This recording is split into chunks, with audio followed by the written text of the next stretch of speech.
Belvedere City Council meeting for Monday, July the 13th. Beth, can you call the roll? Councilmember Cooper. Present. Councilmember Burke. Here. Mayor Wilkinson. Present. Councilmember Mark. Here. Councilmember Carapiet. Here.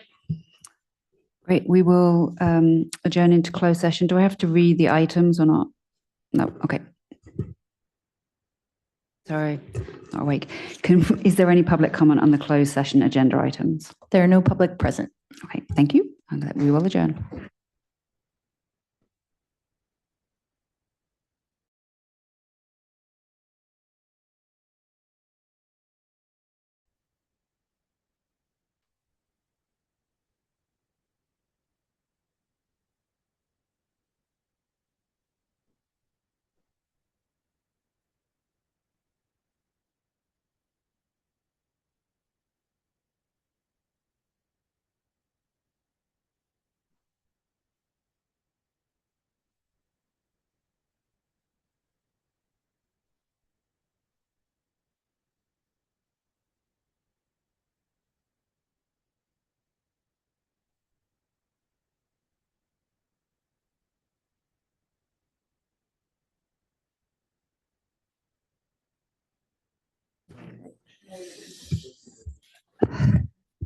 Great. I will reconvene our City Council meeting for Monday, July 13th. There is nothing to report out from the closed session. We will therefore move on to item number 3, which is reports and presentations. So firstly, City Council reports. Does any council member have a report?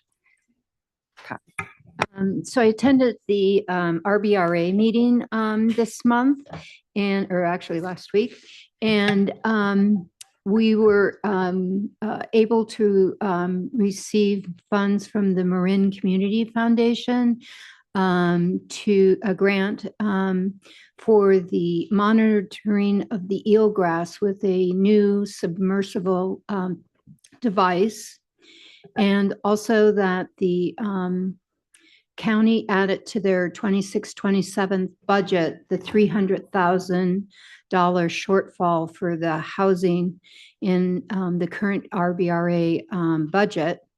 And a big thank you went to Supervisor Stephanie Moulton Peters for her championing this with the county and for future county resources to provide the housing portion of RBRA's mandate. That's it. Anybody else? Jane? Councilmember Carapiet and I attended the annual ABAG meeting in June. And unfortunately, the report from them about the housing element number 7 was not very positive. They think the numbers are going to go up. And they also said on what they considered plus side that the state will be releasing the numbers, HCD will be releasing the numbers a year earlier than they did in the past. And that jurisdictions should consider beginning their process as soon as they hear what their number is and not wait, even though the date that element 6 is finished is 2031. So they were recommending people start even as soon as 27, 28, given that the number will be given out at that point. So not a fun meeting, but we were there. That's it. Thank you. Anybody else? Nothing to report. Okay, I just wanted to report briefly on Marine Clean Energy, or MCE as it's now known.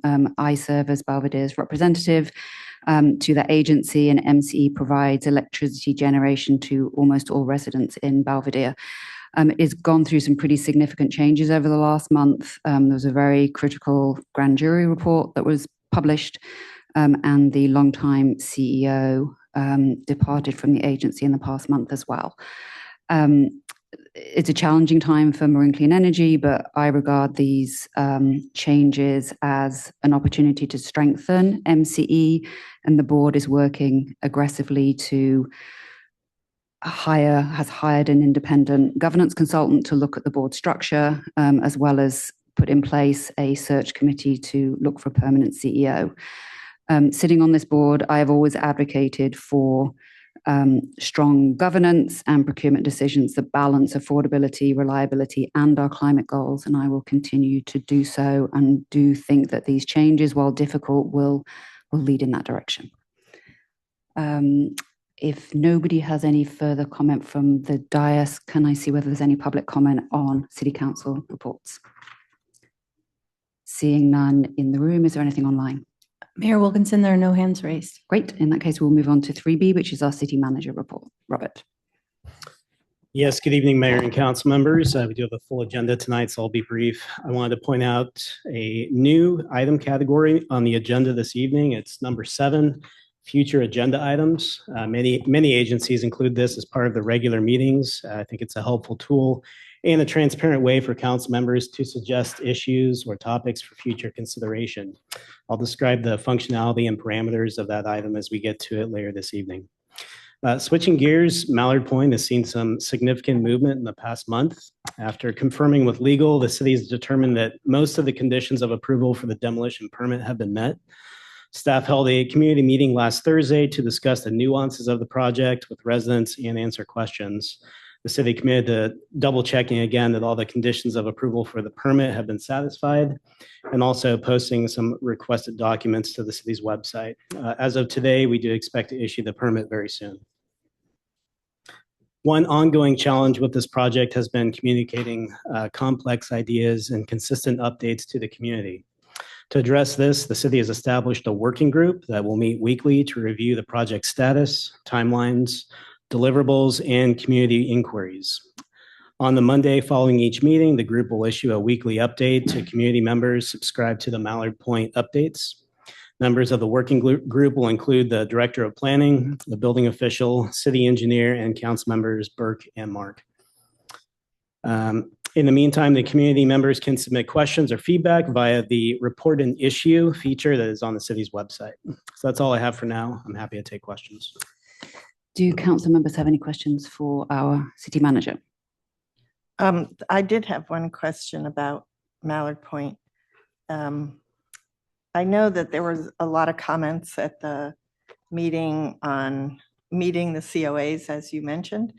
And I know in the past, our engineer, Mr. Moe, had written completeness letters. His most recent one was June 22nd. But I wondered if he had written a completeness letter for what's complete at this point. Is he planning on doing that or not? Yes, I'm guessing it's coming soon. At this point, he's finished his sort of completeness check and it has been deemed complete. However, we are double, triple checking all of the conditions of approval. So there will not be another completeness or incompleteness letters. So they're really synonymous. incompleteness letters, not completeness letters. Exactly. Okay, thanks Yeah. for explaining that. Sure. Any other questions from council members? Seeing none, let's open this up for public comment. If anyone would like to make public comment, please come up to the stand.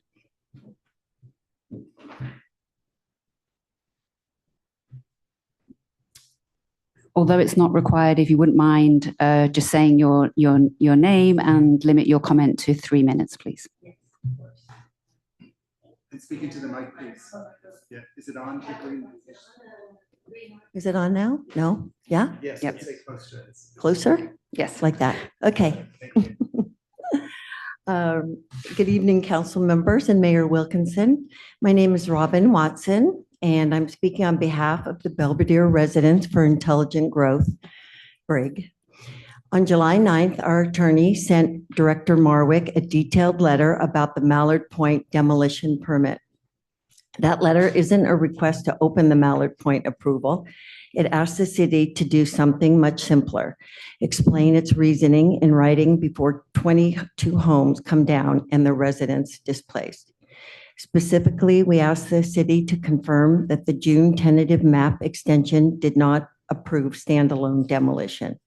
We asked for a determination on whether demolishing first before the final map, infrastructure, and bulkhead work is a minor detail or a material change to the project as it was approved. And we asked the city to confirm that conditions marked pending or not needed on the compliance table are actually satisfied, not just checked off. None of this is complicated. It's simply asking the city to show its work. Right now, residents have a spreadsheet with check marks and no explanation. That's not enough when the decision is irreversible. Again, we're not asking the council to deny this permit outright at this time. We're asking that before it is issued, the city respond in writing to each of the 6 requests in our letter and that our letter be placed in the administrative record. Belvedere residents deserve to see the reasoning, not just the result. Thank you. Is there any other public comment?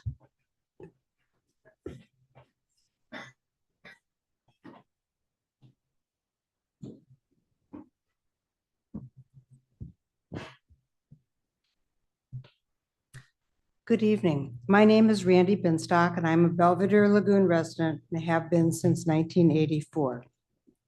I want to ask a simple question tonight. Why is there a rush to issue this demolition permit right now? The city's own June 8th staff report said the demolition permit, the infrastructure permit, and the bulkhead permit were not before the council. Staff said the applicant hadn't yet met all the required conditions. And yet, weeks later, we're told a compliance table shows everything is basically ready to go. Demolishing 22 homes is not something you can undo. Once those structures come down, there's no putting them back. If it turns out the sequencing wasn't authorized or the bulkhead work stalls or financing falls through. So what is the harm in slowing down and making sure the conditions of approval are truly met? If the city is confident every condition is truly met, not just normally checked off, but backed by complete reviewed and publicly available materials, then a short delay costs nothing. But if the rush is because of pressure from the applicant's schedule, that is not good enough it's not a good enough reason to accept the risk of a demolition, unstable, half-finished waterfront site. We're asking the council to direct staff to take the time needed to make these determinations properly in public before any permit is released. Since it was the city council's decision to deny CEQA involvement, the city took on the entire responsibility to make sure that the environmental conditions of approval are met and that the lagoon remains in the pristine condition it is today. Before any permit is released, please slow down and get it right. Thank you. Thank you. Do we have any other public comment in the room?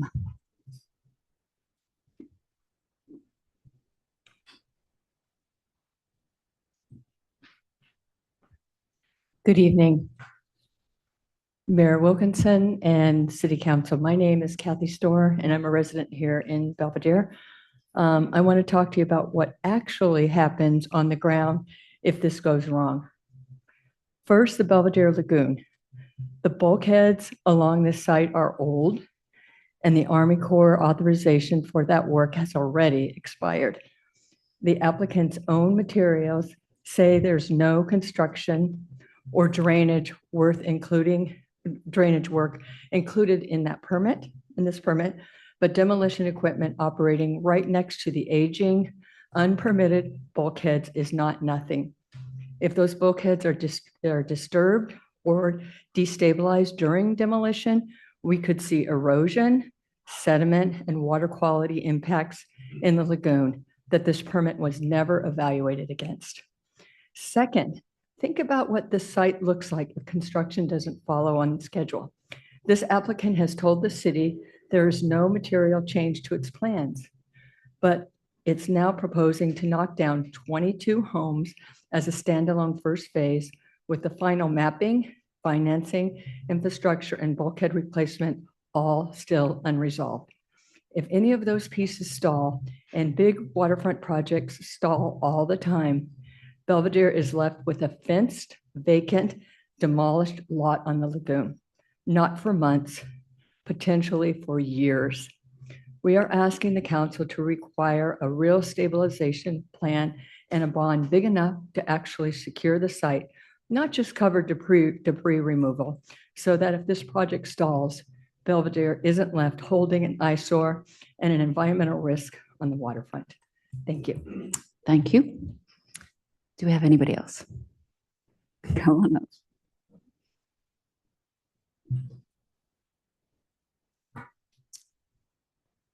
Jill Barnett. And I've been coming to these meetings because I want to keep trying to understand what the rules are for this project, what they require, and whether they are being consistently followed. One condition says, let me read it, all demolition and site work, including clearing of all debris and materials from the site, shall be completed within 75 days of issuance of a demolition permit. So that's 75 days. All demolition and site work, including clearing of all debris and materials from the site, shall be completed within 75 days of issuance of a demolition permit. That's not just the building demolition. It says all demolition and clearing of debris and materials from the site.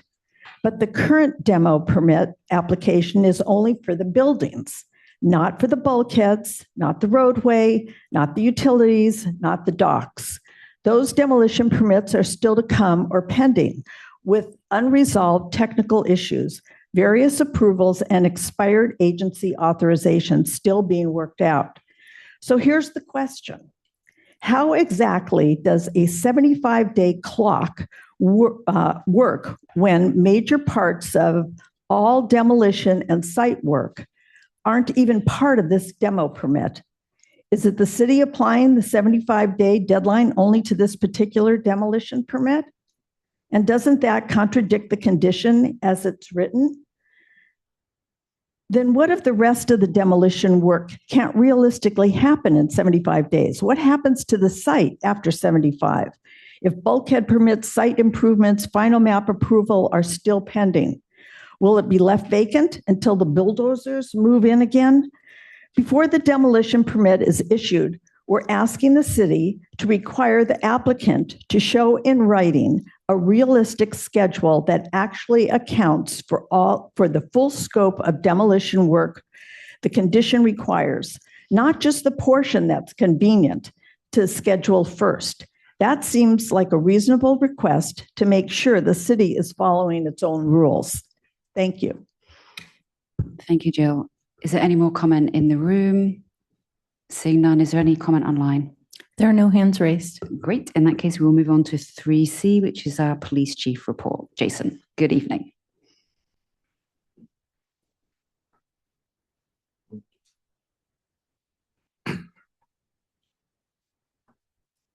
Just 1 second, please. Ready.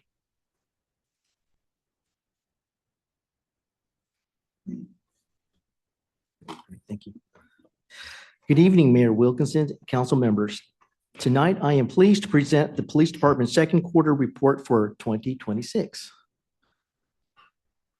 During this quarter, the department handled 819 incidents, which included 0 Part 1 offense and 4 Part 2 offenses.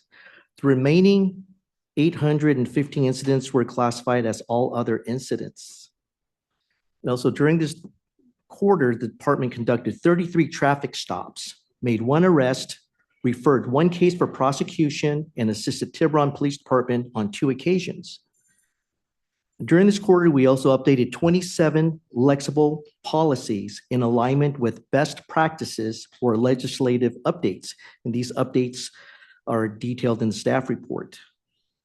And regarding our RIPA data, officers detained 35 individuals stemming from 33 traffic violations, 1 suspicious activity, and 1 court order violation. The perceived racial compositions consist of 26 Caucasians, 7 Hispanics, 1 Asian, and 1 Black. Of these 35 contacts, 33 were officer initiated, while 2 were related to calls for service.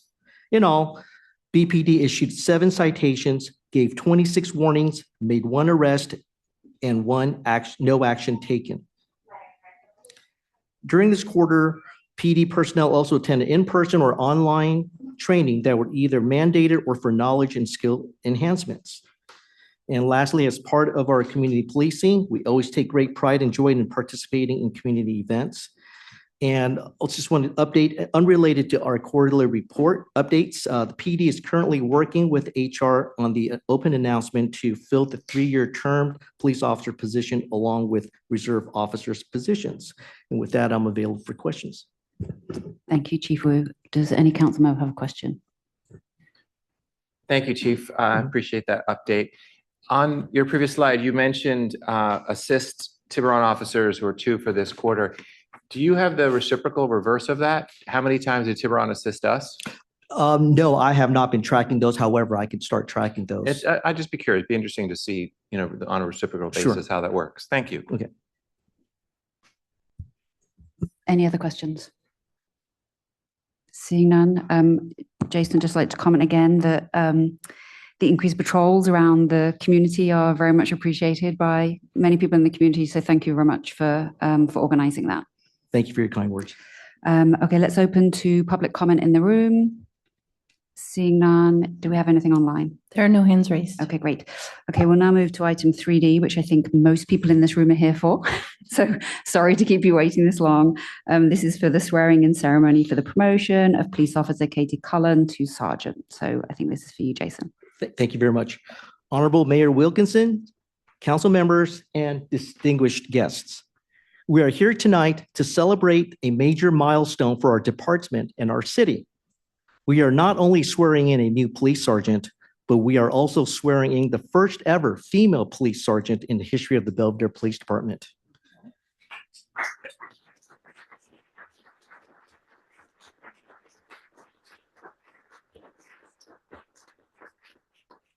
It is with great pleasure that I present Katie Cullen to the City Council and the community as Belvedere's newest sergeant. Before I continue, I'd like to acknowledge the presence of Katie's parents, Captain Tom Cullen and Mary, siblings Therese, Kelly, and Brian, Tiburon Fire Captain Mark Fitzgerald, and other very close friends from Belvedere PD, Sheriff's Office, Mill Valley PD, and Tiburon PD, including her boyfriend, Patrick Kerslake, who will do the honor of pinning Sergeant Cullen's new badge. Katie began her law enforcement career with the Marin County Sheriff's Office in 2016, where she served as a deputy and a hostage negotiator. Since 2019, Katie expressed her interest in being part of the Belvedere Police Department. She was eventually appointed as a Belvedere police officer in May of 2022. Since coming on, she has served as patrol officer, vehicle maintenance officer, certified crisis intervention officer, and field training officer, where she helped to shape the next generation of officers for the department. In her new role, I have no doubt that Katie will represent the future of the department through her dedication to membership, mentorship, and training, commitment to community caretaking, and her desire for betterment of the community and the police department. One of the greatest honors for a police chief is the promotion of a highly qualified member within the department. And with that said, I would like to bring up Sergeant Cullen and Patrick to take the oath of office. Can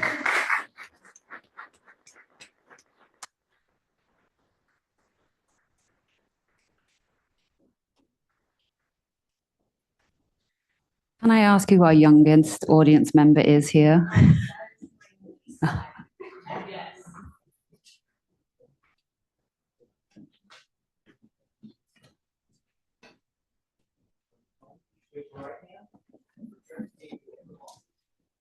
I do solemnly swear that I will support and defend the Constitution of the United States and the Constitution of the State of California against all enemies, foreign and domestic, that I will bear true faith and allegiance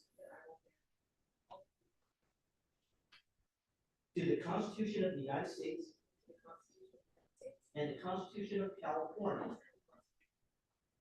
that I take this obligation freely without any mental reservation or purpose of evasion, and that I will well and faithfully discharge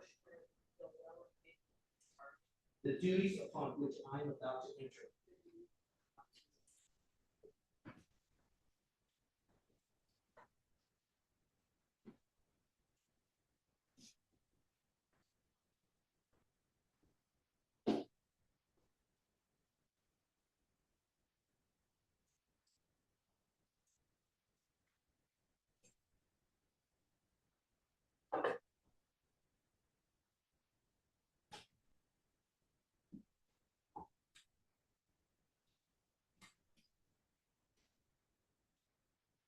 Yes.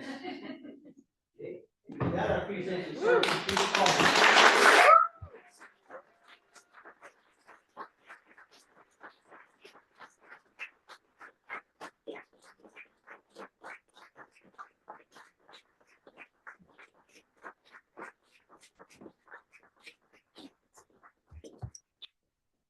And staff is available for any questions. Do we open this for public comment or not? Yes, Yeah. okay, we'll see if there's any public comment in the room. Seeing none, is there any online? I see none. Okay, great. Congratulations, Katie, and I think you are all free to go and have your beer or whatever it is next.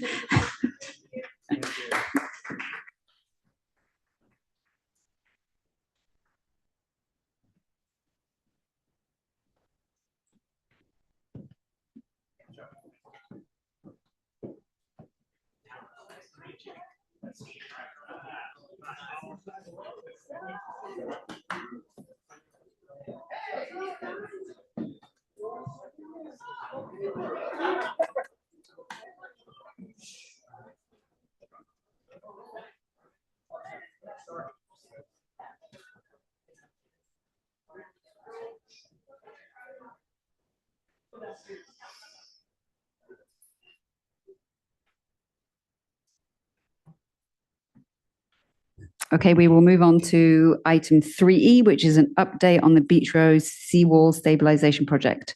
Tony, I guess this is from you. Okay, great. Go ahead. Yes. Thank you, Mayor, and good evening, council members. As you are aware, the Beach Road Stabilization Project has been in the works for some time now and is planned to move forward in the next few weeks, despite a late potential stumbling block. The Oversight Committee has met 3 times in person, in February, March, and May, and staff provided an update by memorandum to the committee in June. City Council approved the award of the construction contract to Gordon N. Ball Construction in April, and at that time, the outstanding milestones for the project were temporary construction easements from the property owners of the 3 buildings over the water on Beach Road, environmental permits from the Army Corps of Engineers and BCDC, and PG&E's schedule of work for completing their utility modifications in the roadway, which are necessary before the sheet pile wall can be installed. In addition, staff were working with Hadley Construction to determine how best to address the 3 gangways and utilities at the buildings over the water, which were required to be removed and replaced for the sheet pile installation. This aspect of the project has proved to be a complicated coordination of carpentry and different utility services, both private and public, and the cost estimates from Hadley continued to change as they grappled with the details and scope of the work. Because of this, the engineering team changed tack on how to approach this element of the project and landed on a solution which utilizes soil injection of permeation grout behind the seawall at each gangway entrance. This will allow the gangways and utilities to remain in place for the duration of construction, resulting in far fewer utility disruptions for the residents. The actual costs of this method have been difficult to quantify, as exact quantities of permeating grout to be used are unknown. However, the contractor's estimates put the costs in the same ballpark as the Hadley's estimates, which are within budget, although a small portion of the budgeted construction contingency may be required. Returning to the project at large, The easement agreements have been signed and the environmental permits are now in hand, and staff has held a meeting with the most impacted residents in the homes over the water. A notification letter to residents informing them of the traffic and parking impacts was due to be mailed last week.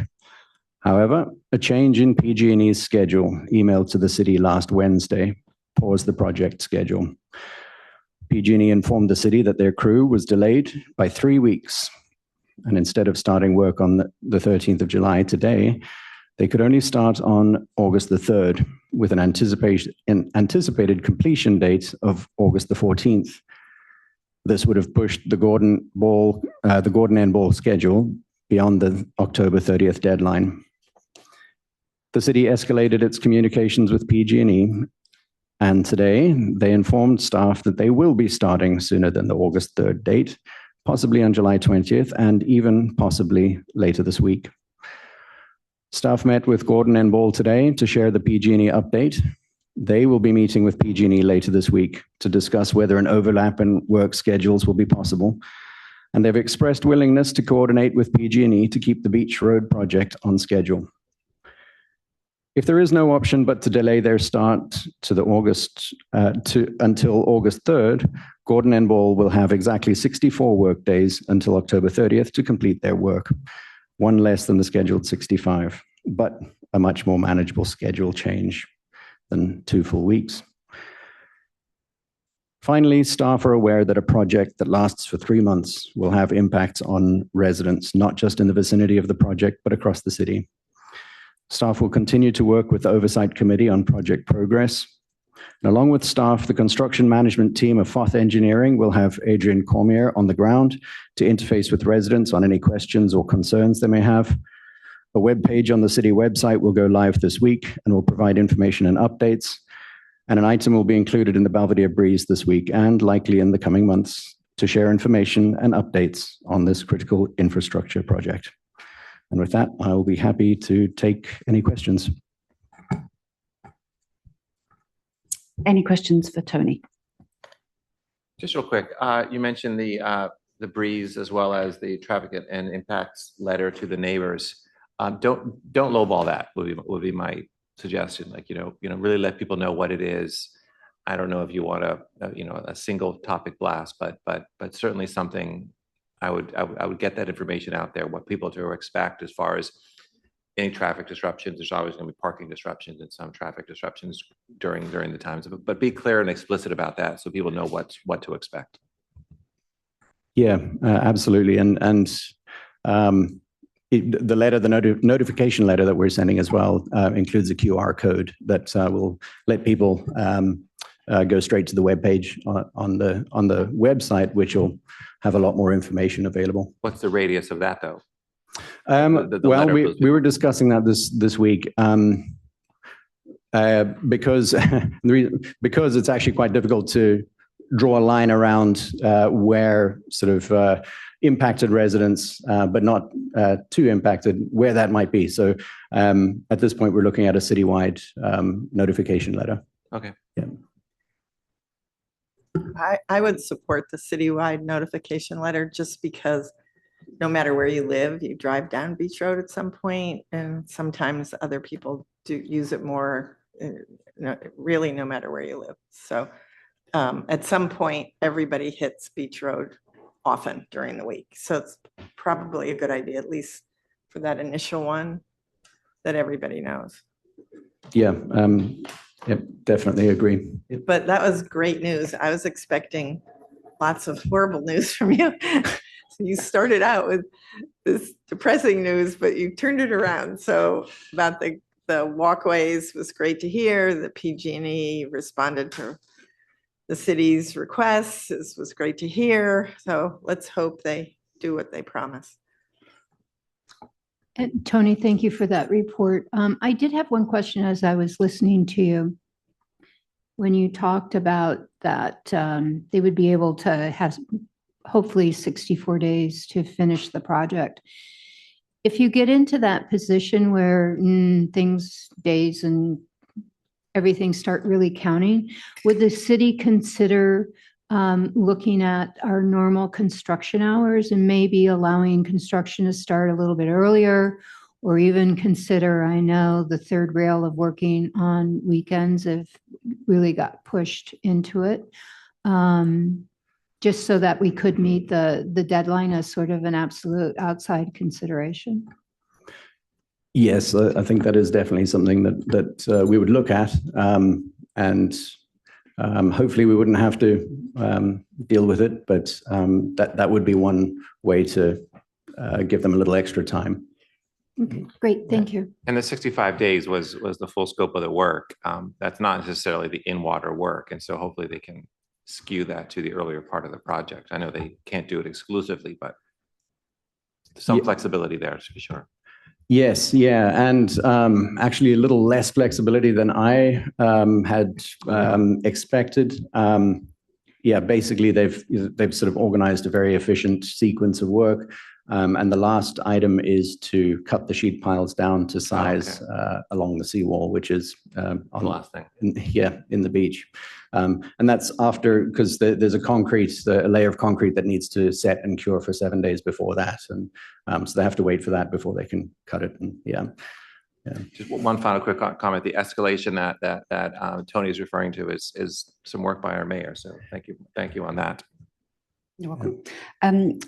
I have a couple of questions. So during the PG&E work, will there be road closures during that time as well, or this will only, and the other utility work, or the road complications will only happen when the actual project begins? There will be traffic controls in place for PG&E's work. They haven't submitted any plans for road closures or any permit requests. So we're anticipating that the road will remain open, but there will be traffic controls in place. And actually this evening on my way up here, I saw that they've put no parking signs up along Beach Road. So it looks like they are hoping to start sooner rather than later. Okay. Do we have, you know how Tiburon has one of those boards that can give information? Do we have one of those where we can at least flag direction to wherever to get more information? We don't have one of those, but we actually included it in the RFP documents for the contractor to provide one. And so but we met with them today, and that was one of the things that they brought up, was that they have it and they're ready to bring it out. So that'll probably be placed next week. And those signs are quite, there's actually not much information you can get on them, but it's a good point. We could refer people to the website for more details. Right. And I agree with everybody else here. The more communication and the earlier and comprehensively we can do it to everybody in the community, I think that's super important so that people aren't caught out. Thank you. Yeah, definitely. Okay. If there are no more questions, we'll open it to public comment. Seeing none in the room, is there any online? Okay, great. In that case, we will close item 3E and we're going to move on to the consent calendar. The consent calendar consists of items that the City Council considers to be routine or council has discussed previously and do not require further discussion. Unless any item is specifically removed by any member of the City Council, the consent calendar will be adopted by one motion. Council will take public comment on all items on the consent calendar when the calendar is called. So can I first ask my colleagues whether anybody wishes to have any item removed from the consent calendar?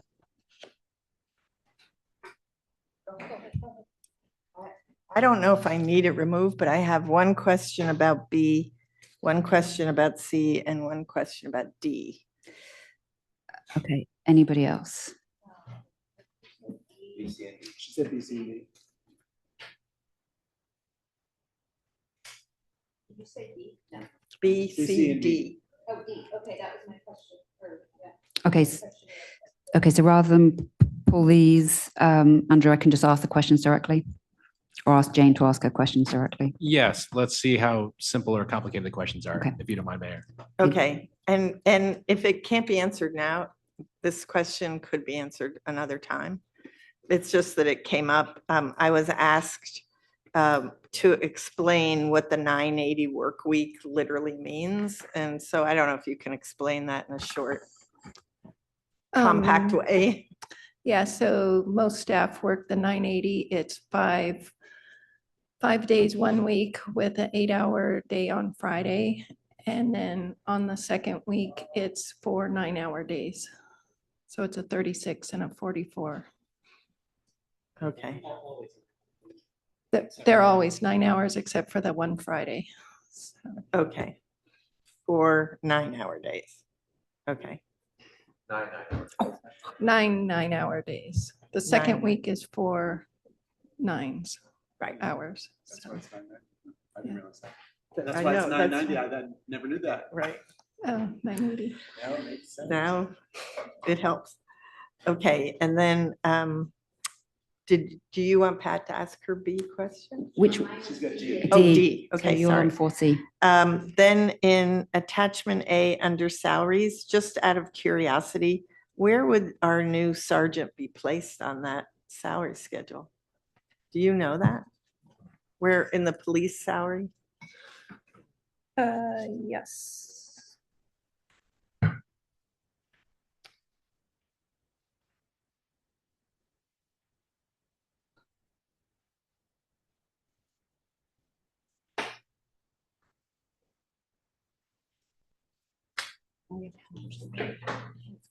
I believe she was placed at step C. D. C. C. Yes, In the hired before July 1st, 2026. correct. Okay. Okay, thanks. And then for D, my question is, have we really received $80 in 50 years from that block grant? There's a block grant in there and it said we've received $80 in 50 years. And so my question is, are we required to be part of that block grant or should we just, I think it costs us more to produce the paperwork on it. So Mayor, if I may offer a recommendation, it sounds like I think we can proceed with items B and C and maybe pull D. So Commissioner, Councilmember Carapia can also pose her question. Was the same question, $80, if that was. Okay, so you will pull that item and discuss it. Okay, fine. So in that case, can I get a motion from someone to approve items 4A through 4C and 4E through 4H? So moved. Second. All in favor? Aye. Great. We'll move on to 4D. So, oh, I'm sorry. Not awake. Do we have any public comment on the consent calendar? There are no hands raised. Okay, thank you. Okay, so moving to 4D, who would like to answer that question? Yes, I'd say it's a great question and they're referencing all of Marin in that statement. It looks like, so I'm guessing that's perhaps a typo. We can look into it, but it's more than $80 certainly. However, it is a good question about how much does Belvedere receive from that. I think historically not much, if any. Just given the mission of this organization. So it's possible with the housing element and new housing laws, we may end up tapping into this or being eligible for this as we get more affordable and affordable of those types of units in Belvedere. But I think it's the takeaway is it's better to be part of the program than not. At least going into this from where we are with regard to housing. Most of the prerequisites are 100% affordable. Like they literally have a floor on 100% affordability. But maybe it was with Farley Place that we got some money. Maybe. Okay, with that, let's open. Does that sufficiently answer your question? Beth, do we have any public comment on item 4D? Okay, so can I get a motion for 4D? I make a motion to approve 4D on the consent calendar. Second. All in favor? Aye. Great, motion passes. We will now move on to our item 5, which is our public hearings. And this is 5A, an introduction and first reading of an ordinance amending the Belvedere Municipal Code to establish rules for commercial drone delivery in Belvedere. Andrew, is this you or is this Robert? Yeah, I'll go ahead and start off. Thank you, Mayor. So earlier this year, staff began hearing from some private industry experts that commercial drone deliveries specifically are expected to become increasingly common as retailers, restaurants, and delivery service providers expand operations throughout the San Francisco Bay Area.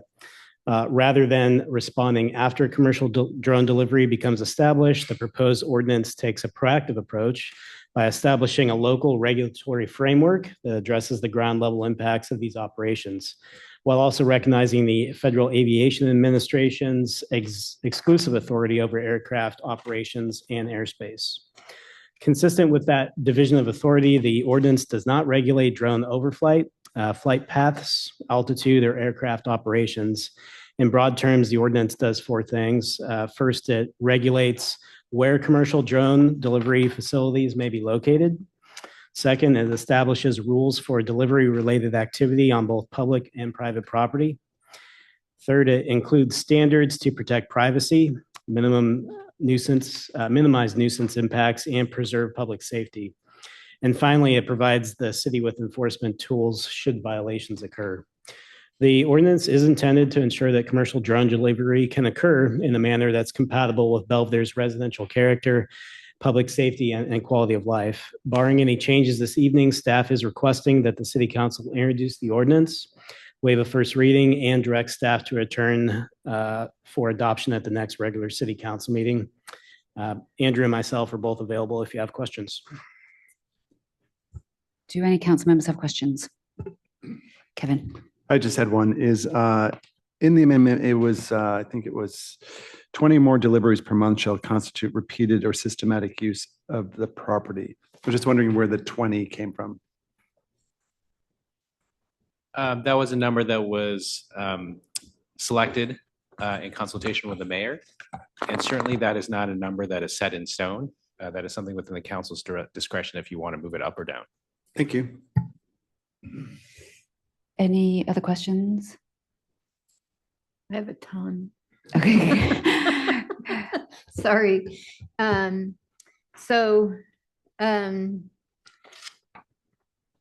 Let's see. Let's go to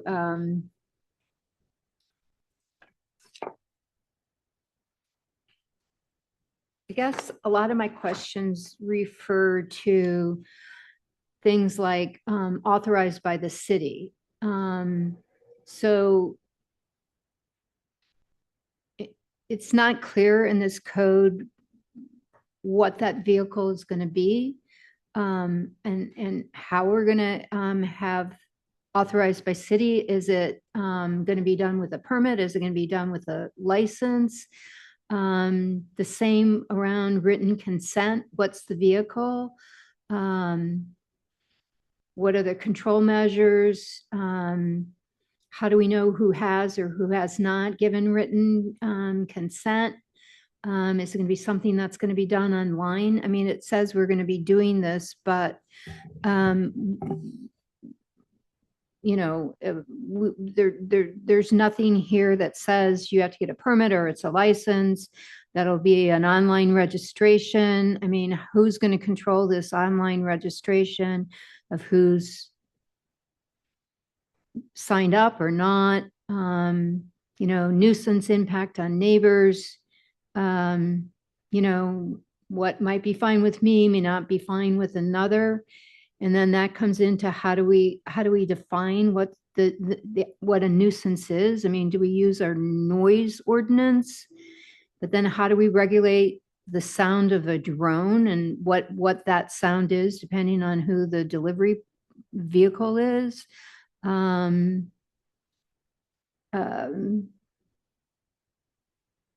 And then we're in the future going to establish a complaint and investigation process.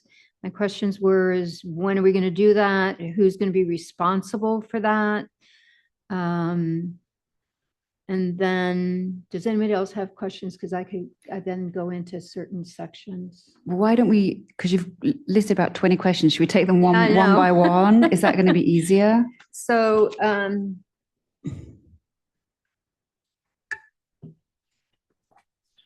is it?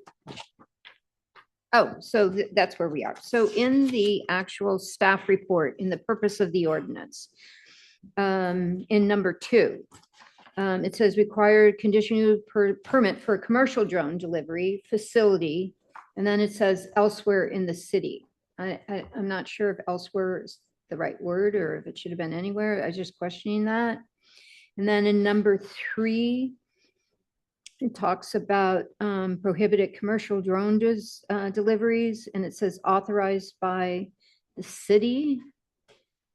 And so Use permit. the question is should it be, should we be, more direct in that? I was just wondering, what vehicle are we going to be using? Did you want to answer these as I go, or do you want me to just rattle on? Well, we'll try to tackle a couple at a time and we'll see how. Okay, how all much right. progress we make. So but then now we get down to, okay, 4, written consent before Okay. private property is used. So is there going to be an online registration? How do we know who's approved, not approved? Would it be better to do an opt-in or an opt-out versus an opt-in because it might be lesser people? How are we going to manage this? Yeah, so if I could take a stab at that issue if you don't mind, Councilmember. Yeah. Yeah, so we didn't, as a first pass, we didn't build in a lot of specificity of how that written authorization needs to be provided. Certainly, if the council wants to be more specific, we can certainly head in that direction. But I think the idea here was to be flexible, especially since we are talking about regulating a new, not necessarily sure if it's new technology, but at least a new potential business practice that we want to maintain some flexibility. Certainly, if the council does prefer something more formal, we certainly understand and we can build that in, but it'd be helpful to know exactly what the council would like on that front. But Okay. on the first pass, I think we're trying to be flexible as a general matter. Because I think, Pat, the question's really valid, but whoever's delivering the package has to get the authorization. They are required, if you're getting food delivery from whoever, you have to essentially consent to it being delivered on your property. But you're right, the city doesn't have any evidence that has taken place. So I guess your question is, how do we? Well, I read it more that the city was going to be doing this versus the drone people.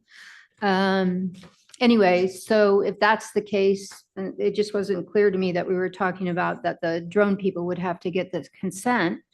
But then how do we know who has consent and not? It becomes, I can see this, my great neighbor next door to me on the right wouldn't care, but, my other neighbor on the left who wouldn't care either, but might care. And he calls and complains, then where does it put the city? Are we creating a situation that we have really no control over? Yeah, so at least with respect to commercial drone delivery facilities, that would be subject to a conditional use permit, which would be granted at a, planning commission hearing, et cetera, et cetera. So that is, purely formal in terms of process. But in terms of, for example, use of certain public areas, or if someone is receiving a package through the drone deliveries, a low level of, I guess, authorization would be required. And again, it was intended to be flexible, but again, if the council feels like it needs to be more prescribed, I think we're certainly open to suggestions and guidance. Yeah, I think, I wasn't involved in creating it, but I've spent a lot of time with it. I think as far as that issue goes, it does a good job of separating commercial drone activity through the use permit process, which can add, as Andrew talked about, far more specifics and far more detailed requirements if and when there's a use permit applied for. And it's providing the flexibility for homeowners to receive deliveries and or become a delivery, not a delivery center, but have more ground-based services up to a limit to be determined. 20 here, but can be subject to change. With the onus on the delivery agent to get authorization, as it says in the ordinance, not in the staff report. In the ordinance might only be a checkbox, to agree to something as you place that order. So it's intended to limit structure, keep it on private property, keep it away from public spaces and so forth, and limit it from commercial activity, but give the requirement that you have to have some written approval by the person who is receiving it, the property owner, not just from the property owner. And I applauded actually for creating a framework, but not making it over restrictively going forward, but knocking out the big risk, which is the commercial drone aspect of it in public spaces and even on private residences.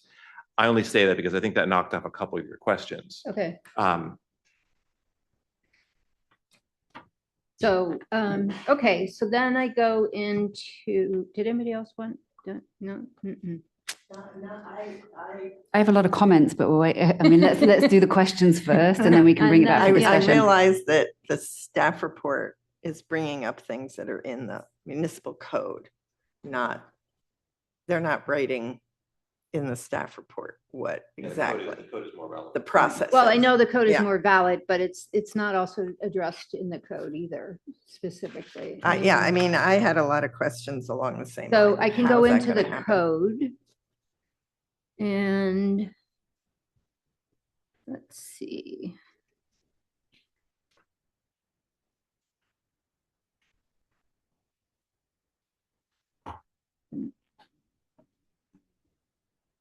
Oh, yeah, I questioned the 20 deliveries. So in 8.34.040B, and that has to do with the commercial delivery. And it says it will not impair residential privacy, blah, blah, blah, blah, blah, emergency access, which I don't have problems with. But this is in reference just to the boardwalk. I just question when we say residential privacy, quiet and enjoyment, are we knocking out the possibility of the boardwalk using any Belvedere property as a commercial use because they're right up against the back of Cove Road? I mean, my view, I think that comes to the Planning Commission for a discussion, correct? Is that right, Andrew? Yeah, that's correct. The planning commission would consider, I guess, the proposed facility in context. And so I can imagine some could be designed with appropriate respect for pedestrian access. Some may go too far, but that would be in the planning commission's discretion. Okay, and then. I had a question about 040 also. Do you want me to add it in? Yeah. Or do you want me to come back? No, go and ahead. Start over? Okay. So I was curious about C in that section. Will not create repeated or concentrated delivery activity inconsistent with Belvedere's residential character. I don't know what that means. I mean, what are we getting at with that? I think it's just sort of the amount of use that is being proposed. There is no hard number in there. Certainly, if the council did want to provide a hard number so the planning commission knows. Well, I think we had a hard number somewhere else, right? Yeah, for the 20. That was, Right. but that was for residential. Exactly. That's for residential receipt How I of read this, deliveries. Jane, was, or the analogy I had for me Oh. was, this would be like an Amazon warehouse for a drone. Like, what if somebody decided to set up with a commercial use permit, where lots of drones came for all of the Tiburon Peninsula? So there just, every second there was a drone coming and this was their central hub, and then they would send it out or something. I mean, again, that would be just an excessive use of a specific location. That would be out of character, I think, for our community. Right. And this is a criteria that was intended to be flexible again, so the planning commission Could considered opine on it. the proposed use. Yeah. But certainly if you did want to provide a hard number, you could as a bright line. I I think think there's pluses and minuses to either approach. I think one of the problems for me is that we have a lot of municipal code that's flexible, and then it turns against the intent because it's too flexible and nobody knows what it means. So I think my questions are, without first of all, this seemed overly long and repetitive to me. But at the same time, certain parts of it were not very specific. And I worry that a company that's very sophisticated would come in and figure out a way to manipulate it because it's not very specific. So That's my concern going through a lot of this. Yeah, again, this is just the first pass. I know, think- but I thought that we were Okay. being asked to not have this be a second pass. Is that correct tonight? No, so as an ordinance, this will come back for a second reading in any instance. Or Oh, it second would. approval. But Jane, I mean, I'll jump in a little bit because I had some involvement in this. I think part of the push for this is that we want something on the books before this comes to life, and to get ahead of it as much as we can. And really the risk is around these drone delivery facilities and what can we do to provide some regulation. And this will, I'm sure, evolve over time as the industry evolves. But to have the biggest concern, as everybody said, is that we have this centralized depot where thousands of drones are flying over every day. And if it is on the boardwalk and it's in Tiburon's territory, we can't control for that. And so that's why in some ways there should be at some point these discussions with Tiburon to see whether we can have some combined regulation around this. So it's really a first attempt to put something on the books to begin that discussion. But I don't know that being very prescriptive about this question of will not create repeated or concentrated delivery activity inconsistent with Belvedere's residential character. I don't think we can put a number on that. I mean, that would be impossible. I just wonder if it needs to be there at all, I guess.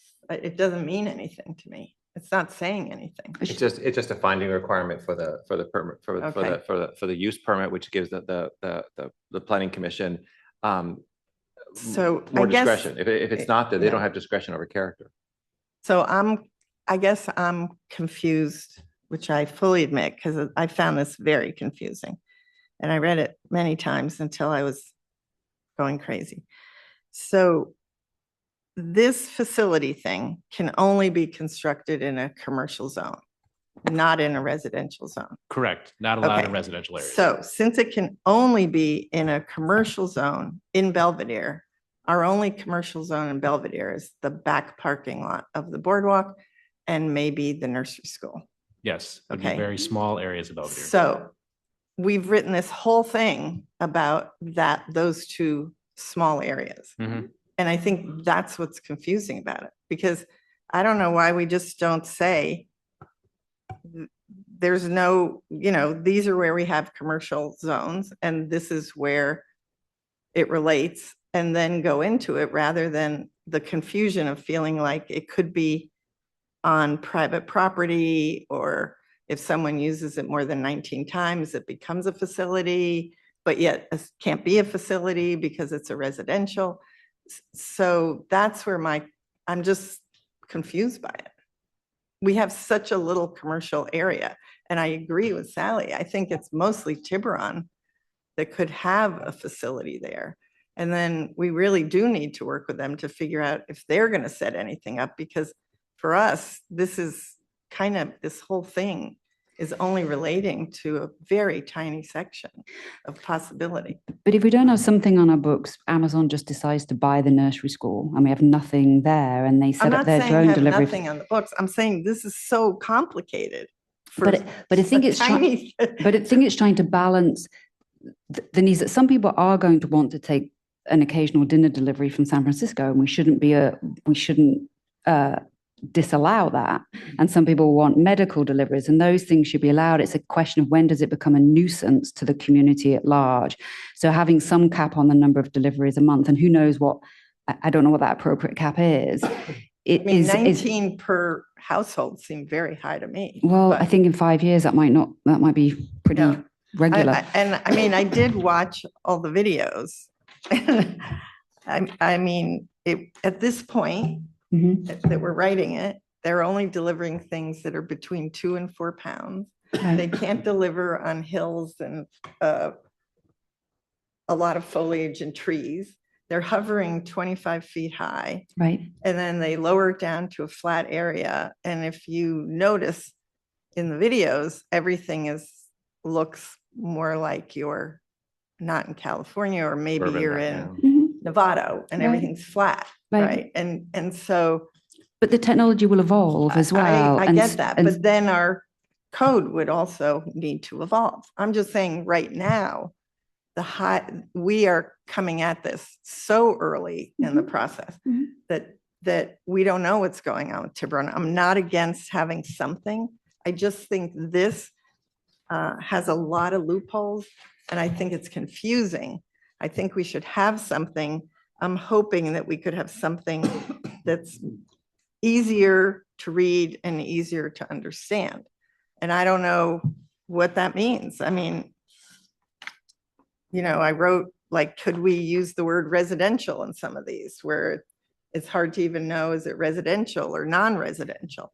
And, you know, no person may use private property for delivery. Well, do you mean an occupant? Do you mean a company?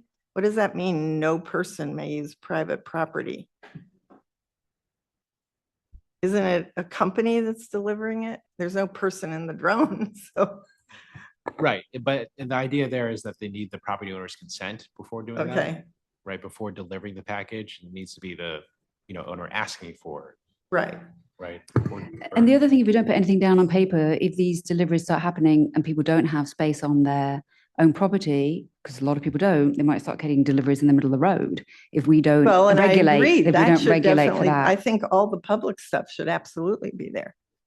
And I think specificity about the only appropriate place for a facility is in the commercial, non-residential. Doesn't it say that? Yeah. Can I? It says it in a lot of, many places in very I confusing mean, wording. maybe, I think we should continue taking comments and do what the process is intended, is to take those comments and then go through a rep. I Right? have 3 more comments. Yeah, I mean, but I think this is actually why we Yeah. have 2 readings. Yeah. Pat, do you want to continue with your questions? Sure. comment? So this one, these are much easier, I think. So 2034.050C, it says interfere with emergency vehicle access is a public nuisance and maybe immediately abate it. Don't you think that should have a stronger word than maybe, like shall be or should or must or something? I mean, maybe immediately abate it, that doesn't seem for an emergency vehicle a very strong word. Yeah, we can certainly make that change. Okay, see, it's getting better. There you go. Then on 834.80, just a typo. I think you're talking about California. Oh, maybe it is California. I thought it was our code. Never mind. That might be right. California has longer code numbers. Then in the next sentence, it says, it's saying that the commercial drone may not intentionally collect, use, retain, sell, or disclose images, video, audio, or sensor data. What is a sensor data? I think sensor data could be anything, uses positioning sensors to find out where it is in the world, and it could somehow, scan a like property or a GPS house. or- Yeah, something like that. All right, those were my questions. Jane, do you have more questions or should we go to public comment? Or does I've got one quick question real quick. I'm trying to find it, Rebecca, and I'm not able. In our commercial zones, is there any misunderstanding that someone could identify drone deliveries? A drone delivery facility would be an allowable use? I don't think so. No, it's not in our code. So, I mean, I don't think so either, but let me see if I can just find the Muni code really quickly. So that brings up I don't- another question is, Sorry, can I ask one Yeah. follow-up? Would it be like a warehouse type use, or I guess I'm not I don't know that that's familiar with I- what a drone facility. I know consists the origins of this is the fact that I've got a bug flying on me, that I think the real risks here are and the important things, the prohibition on residential space and so forth, but we don't have any prohibitions or requirement for a use permit within a commercial area. So my guess is someone would have to really thread that needle currently to have that use in a commercial area that fits with what's allowed in that zone. So I'm just trying to gauge our risk about right now in the commercial areas. Residential is an existing risk. I understand. We want to clear that up. But is it better to define, if there's any grayness, is it Oh, better I just to agree. state it I agree. outright? I'm just trying to get a sense for us all as far as the urgency to do something. Right. Yeah, yes. When it comes back, I'll look into commercial. Yeah, zoning. just to, in the next report of it, and Andrew weigh in, from a land use perspective, how vulnerable are we in our commercial areas to a commercial delivery facility, drone commercial facility in our existing allowable uses? And do we really have commercial zone? Don't we have mixed use zone It's now? mixed use and we do allow equipment rental, leasing, package delivery, office security. I don't know how, it seems like it could sort of manipulate itself into that. Yeah, one of those uses. So, but do we need to change where we say our commercial zone? Because we don't really have a commercial zone anymore. We have a mixed use zone. Yeah. We should say mixed use. We should say mixed use. Yay. Shall we go to public comment before we bring this back for further discussion? Beth, is there anybody online? There are no hands raised. Okay. All right. So who wants to go first in terms of next steps or discussion? Well, it sounds like there's a fair amount of comments on this, and it's probably more sufficient than a second reading would tolerate, I would imagine. Would it just make sense to have staff consolidate the comments? Because we can all go through it here, but it might be better offline. I don't know. Consolidate the comments, come back with a revised ordinance. I think that's right. Do we want to have a discussion around the number of deliveries in residential? That it's just a stick your finger in the air. So is there any viewpoint there? And we've given exceptions for medical deliveries. Maybe start lower and you can always go up. I mean, you can always adjust it. Medical delivery doesn't count. No, there are exceptions, exactly. There are exceptions to that, so we don't have to talk about that. Yeah. So I did a little research with the Google one, Wing. And actually they have a very nice YouTube on Wing that you can watch for several minutes. It's very interesting. Anyway, there's a limit of how much they can deliver. And even Amazon Air, which is available in some cities, however, none in California, their limit is, I think, 5 pounds. So I don't think we're talking, like you get a big package from Amazon, and Wing is only right now with DoorDash and Walmart. So I'm not sure how many people use DoorDash, and I'm not sure how many people use Walmart. My kid daily, if I'd let her. But I think I see the biggest risk is like food deliveries from San Francisco restaurants, which I could see people wanting to do that. We don't have any time restrictions around this. I mean, we have something, there's a gnat flying around. Yeah. Whoever talks. We don't have any time restraints. I mean, I've looked at some other cities that have had drone, like LA and Rancho Mirage and a couple other cities. And some of them say it can only operate during till sunset. They don't allow it when it's dark. So I don't know if that's something that should be considered, or maybe not sunset, but say not after, I mean, who wants to be in bed at 11 o'clock for those of us who go to bed early and want to hear a drone delivery of a pizza next door? I mean, that would be a nuisance to me. And if we're talking about our two small,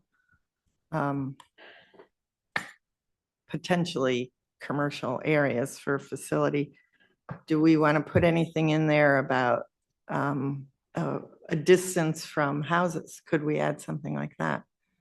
That we couldn't have a facility even in a commercial area unless it's more than 200 feet from a resident.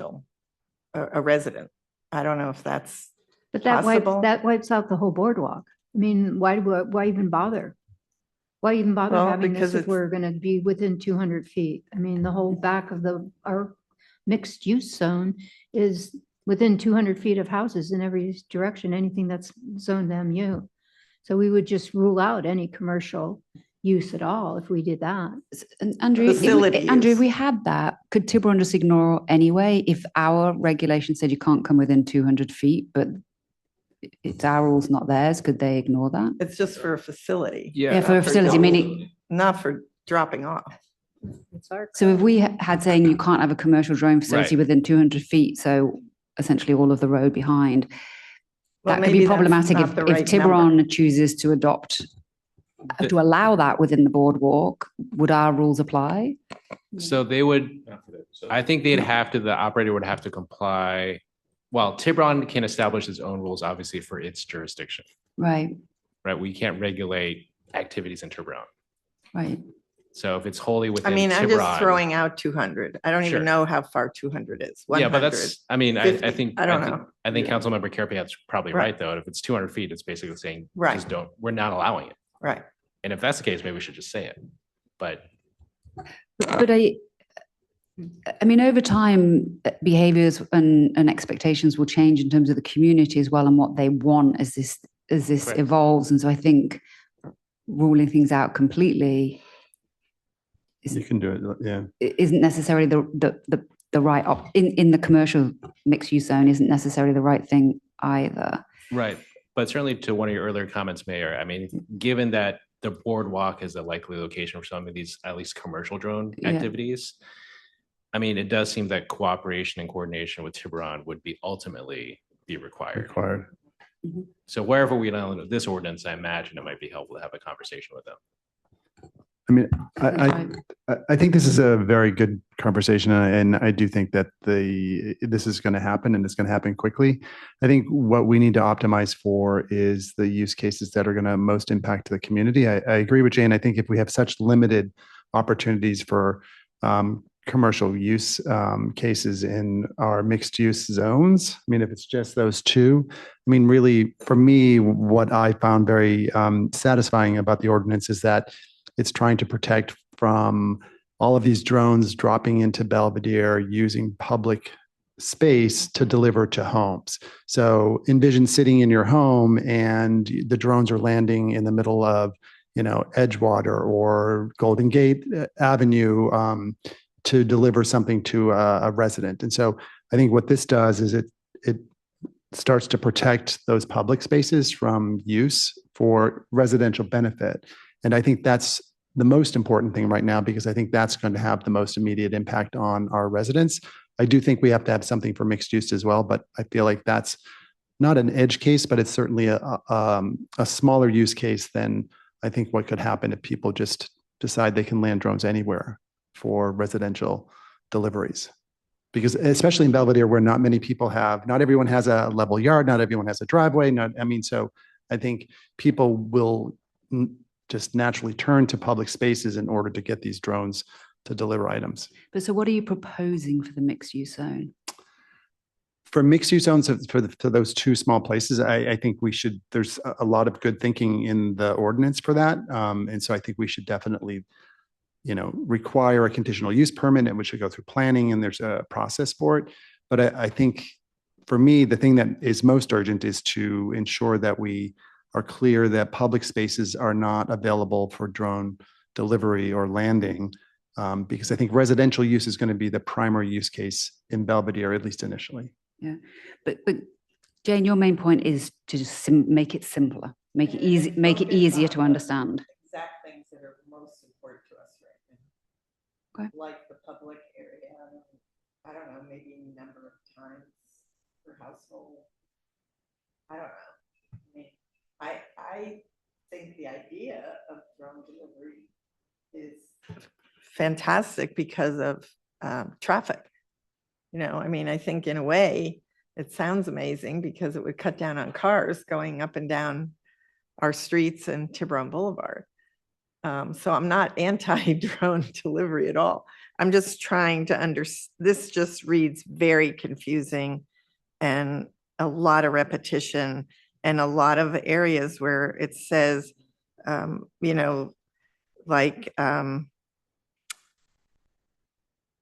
if a company, I had a question of if a company, it has repeated violations for either nuisance or noise or delivering in the wrong location, is there a way to suspend that delivery company from coming to Belvedere? I mean, it's sort of like we write about a lot of nuisances, but what options do we have? What would be a legal remedy for us? And I think that was kind of missing. So, I mean, people have to sign off, but what about the company signing up in a way? I don't know. Right. I mean, there are some, I mean, we can try to build or build upon sort of existing remedies and procedures that we already have in the code. Now, whether those fines or penalties would be a sufficient deterrent, that's kind of another question. I mean, I think we've seen in other arenas, technology companies maybe sort of acting first and dealing with the consequences later. So it's hard to say what would change that commercial behavior. I mean, I'll be honest about that. But to go back to the earlier, I guess it feels like people would like to move in the direction of simplifying the ordinance at least. I may be the only one. I don't know. I think a few have spoken to that. So Well, simpler is always better. yeah, I mean, would it be something so drastic as taking out the provisions about, commercial drone facilities in commercial areas or mixed use areas? No, that's an important aspect. I Okay. mean, I mean, That's the I was purpose. just, I mean, since people said it was a sort of a no, I mean, more from, minor use I case. think Kevin laid it out very well. The priorities just, a generation ago when pizza delivery was a big deal, it always went to, if you live in a rural area, it would come to like a local park. Then you'd have to meet them there. That might be the first step here. And so this needs to protect against that. It needs to protect against dropping in Edgewater and Golden Gate, as Kevin talked about. So I think the residential prohibition on residential issue and defining how and where and when it can be, and when, and as Pat talked about, can be used is important. And then segue to the commercial aspect of it, where it's limited to that. I'd be as flexible as possible there, as you have already with the findings necessary and the types of things that you're suggesting the planning commission would consider, because we don't know what it'd be. I mean, the land company could redevelop that property with a 3-story building, and they have a facility on the roof that accepts all these things, which is probably a great solution for the area because it's above people's zone, and you wouldn't care about 200 feet at that point. And maybe we want all the tax revenue. Maybe we want that adjacency. It might not be a bad idea. So I don't know that we want to necessarily limit it, but we should want to be flexible and let the use permit on the commercial side be fully discretional. Discretion. I don't know what the word is. Discretion. At the discretion of the planning commission. I'm sorry. But I think if we can simplify it, having some experience with code, it's hard to simplify that because you do get circular references all the time, going back on it. Right. So it sounds like at this point, staff is not eliminating sections per se, but certainly looking towards where we can streamline the ordinance a bit. Is that? Maybe the flow should approach the priorities that Yeah. laid out. I was just going to say, I mean, there's the purpose, the definition, then there's residential use rules, Okay. commercial use rules, and then general. Okay. That's helpful. Thank you. And then I think that might be more straightforward. Okay. Okay. You have enough direction there, Andrew and Robert? Yeah. Okay, perfect. And thank you for this, because I see how it makes sense to get it on the books, and I know maybe we'll be a model for other communities on this. Certainly the mayor has been helping us lead on this issue. Might be a big ass mistake, but let's see. Okay, we are moving on to other scheduled items, number 6.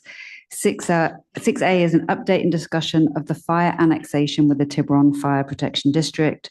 And the genesis of this was really that Robert had essentially said to the council members that we're still in process, but that we'd come with an update for the council and the community in terms of where that negotiation currently stands. So Robert, this is all yours.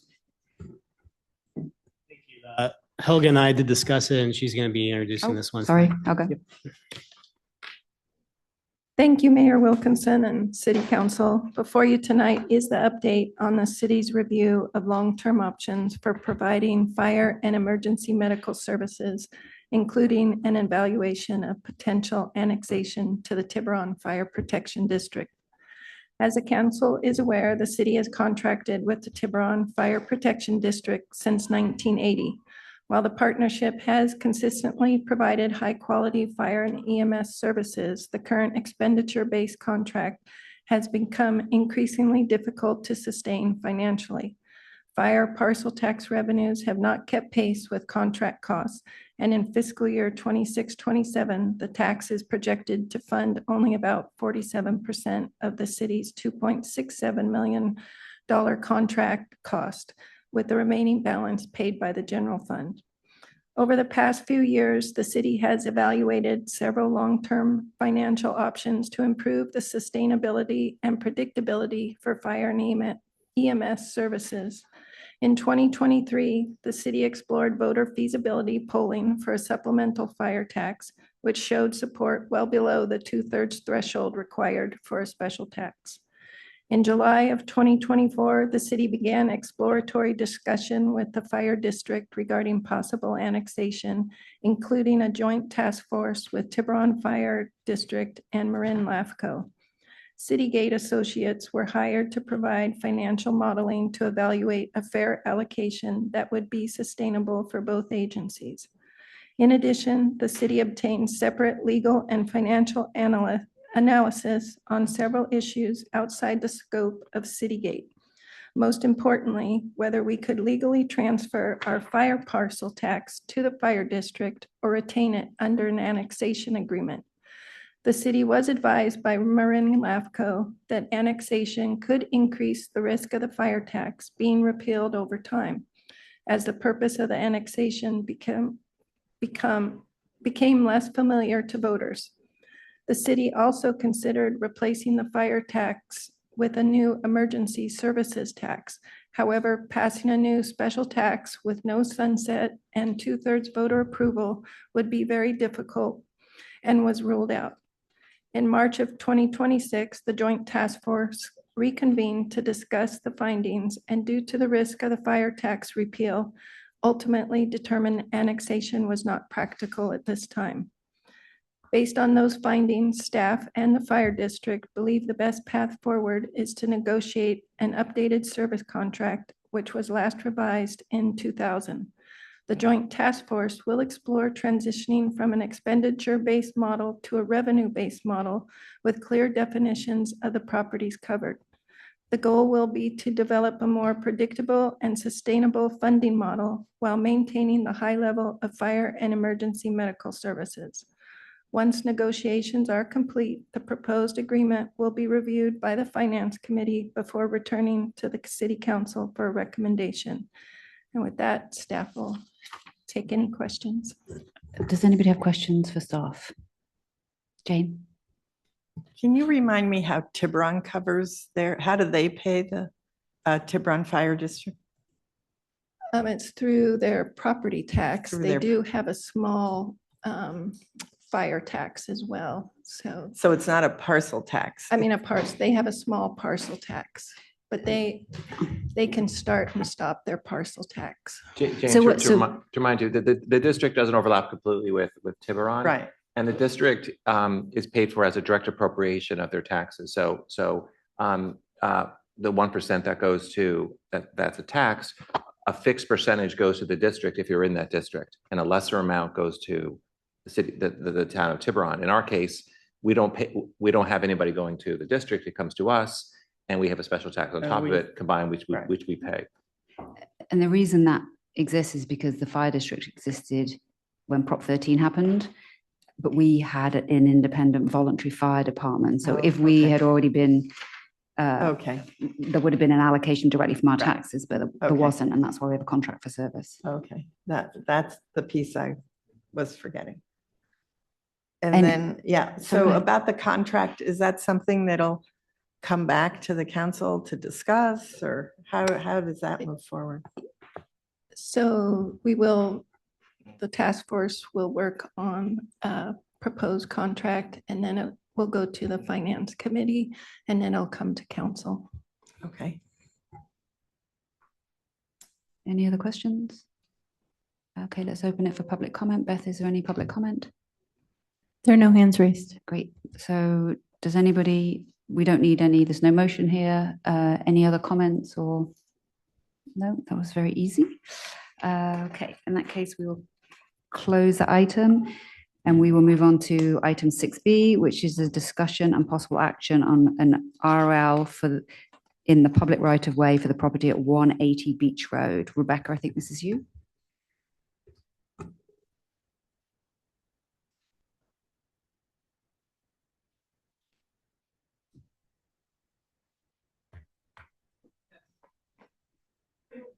Can you hear me? Yes. Good evening, Mayor Wilkinson and council members. For your consideration tonight, this is a revocable license application for an existing curb and new pavers at 180 Beach Road.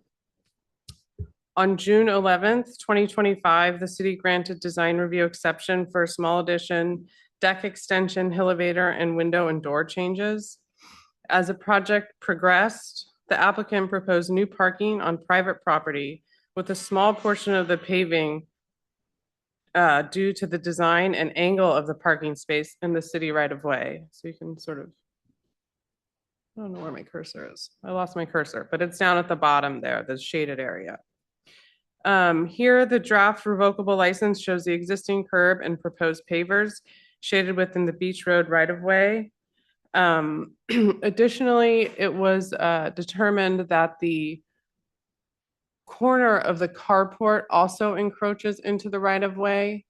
And so should this revocable license be approved tonight, we will update the exhibit and shade that corner. That carport's been there forever. It just was realized as we were putting the presentation together today. And so that will also be shaded as well. There's also that low, the neighbor's landscape wall. I don't think it should be incumbent on this property owner to take on responsibility and liability of their neighbor's wall. So we will address that with the adjacent neighbor. So tonight, staff recommends that the findings for the revocable license can be made as the project benefits the public. Okay, any questions from council members? Go for it. Hi. Just to confirm, so the shaded area that sort of protrudes into Beach Road is on city property and is contemplated to have pavers. Correct. Okay, just confirming. And is there also a curb on that shaded area? Yes. So they would construct a curb partway along there. Yeah, there's a curb. Yeah, there was an existing curb, and so they're going to replace the curb. But where it there's no was. curb right now. It's all gone. There isn't one right now because of their construction staging. Right. Previously, there, I think. Right. Yeah. Well, that's their low wall. No, that's the curve. That is the curb. Yeah. So there'll also be a curb. Or short portion. Yeah. Rebecca, can you pull up the next slide again? Yeah. That seems like a really difficult parking space to navigate into. Because you've got the carport there.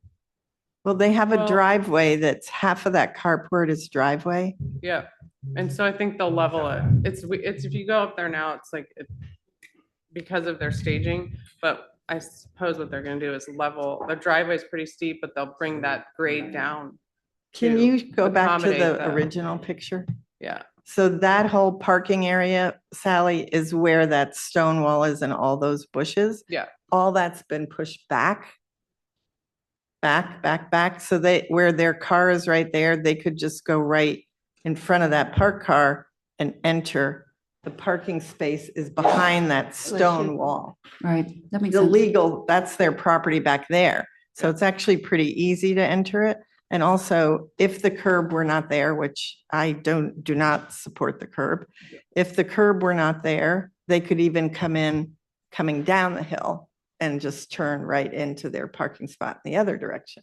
And if you But- went and visited the site, you would see they've already constructed the retaining wall behind it and it's all open. So you can see how they Yeah, it's would easy to access it. see it. It's pretty easy. Right.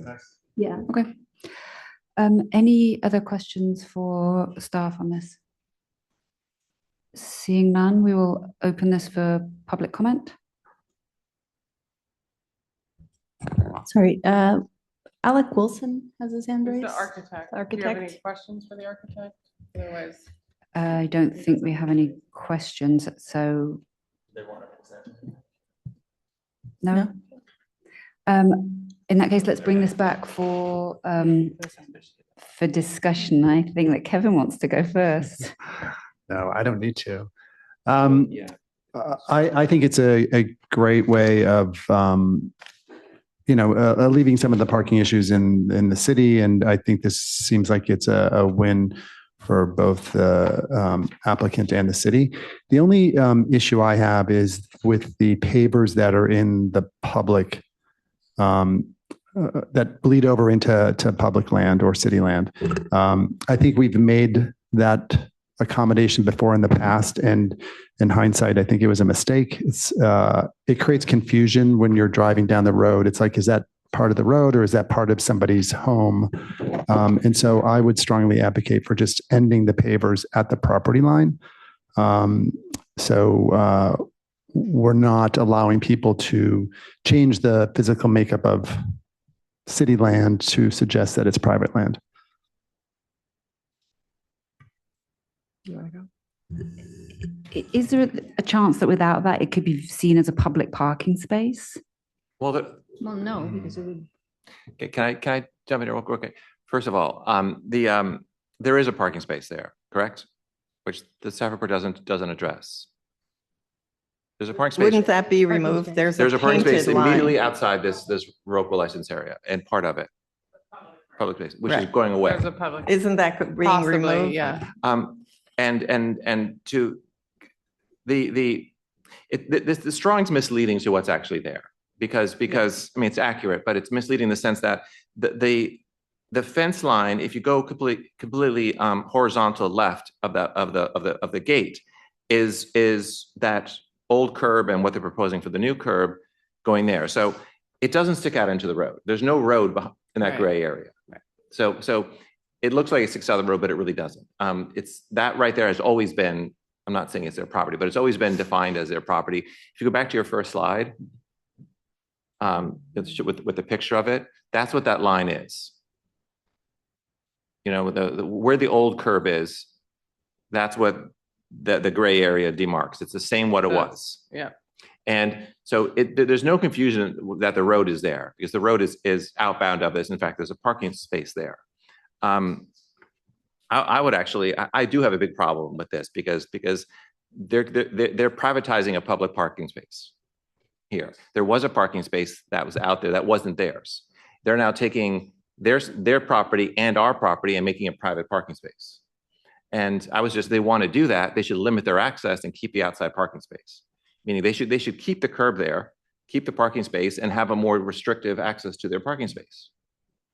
I mean, I don't know why we're allowing them to have a really flexible private parking space with access to and from it while removing a public parking space in the street. So I guess there should have been more context here because one of the main recommendations of the Traffic and Circulation Committee way back when was that this congestion point is a nightmare for everybody. So taking away the parking space is a good thing? Is a hugely beneficial thing. Okay. And so Rebecca actually approached the homeowners to see if they were willing to put a parking space on their property so that parking space could be eliminated. It was the key recommendation of the Traffic and Circulation Committee. I wasn't aware of that. So it isn't privatizing anything. They agreed to do that because we.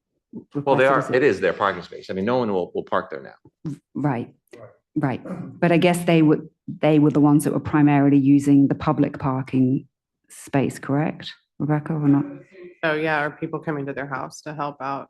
So this will eliminate that public Yeah. space and create a more open area where we all know there's a pinch point on Beach Road and there was recent police ambulance activity that, it got up there, but it was a tight squeeze. Okay, so for the record, we want that space gone.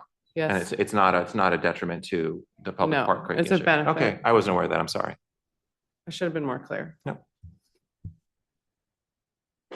If I can jump in, I visited and I saw exactly where the property line was in relationship to everything that's shown here.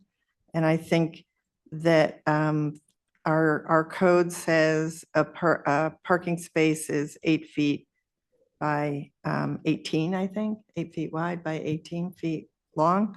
And they seem to have more than enough space on their property, 100%. Would not support changing the street and adding pavers there. I think it should look like street, which is what matches the driveway and everything else. And it does widen that terrible choke point there, one of the choke points. And as far as the curb, I think the curb chokes it again. So if they want a curb, I think they could put a curb on their property line. They can put a curb there, not come into the city-owned property. And I think they did us a favor by removing that curb, so we didn't have to ask them to remove it. So thank you for doing that. And I agree that the painted parking space should be eliminated there. And in fact, if I had a choice, I would ask the neighbors next door if we could eliminate the one in front of them, that house, because those two parking spaces really are horrific for that corner into Bayview. And every truck gets stuck there. I walk it at least once a day, and it's a nightmare anytime, but terrible in the morning and evening. So getting rid of both those would be ideal. I don't know if we're able to do that, but I think they can do everything on their own property, and that's what I would vote for. Rebecca, can I ask a question there? Because right now, until they've applied for this RL, even though there isn't an existing RL, they have that land right now, correct? Exactly. It won't change. The circumstances won't change. The road won't get narrower. Right. So they could just turn around and say, actually, if we take this away, we don't want the RL. And They've already built it. we don't, but it's already in their existing plans. Until we ask them to submit for this change, they effectively already had that land, correct or not? No. I don't know. Let me look into that. Okay. No, I mean, they can't, it's our property, they can't build it. And they actually can't, if they hadn't demolished it, they could have left it alone and not sought a new ROPA license. They've demolished it, so they can't rebuild it now necessarily because they don't have a license to rebuild it. So that's true, Rebecca. Even if there wasn't going to be a parking space, they'd have to apply for an RL right now because they've removed. Yes, they have. They can fit their car on their own property. They I can understand, fit a curb on their own property. I understand that, but I'm just trying to establish the process here.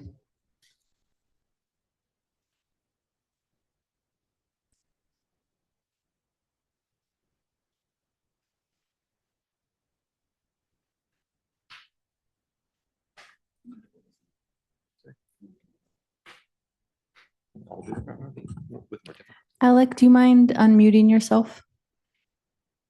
Or you should be able to speak. Yes. Can you Hi, hear me? Alec. Hello. Alec Wilson, architect for 270 Beach Road. 180. Sorry. 180. Look at that. That was a good Yeah. slip. Yeah. 180 Beach Road. Let's Oops. have it.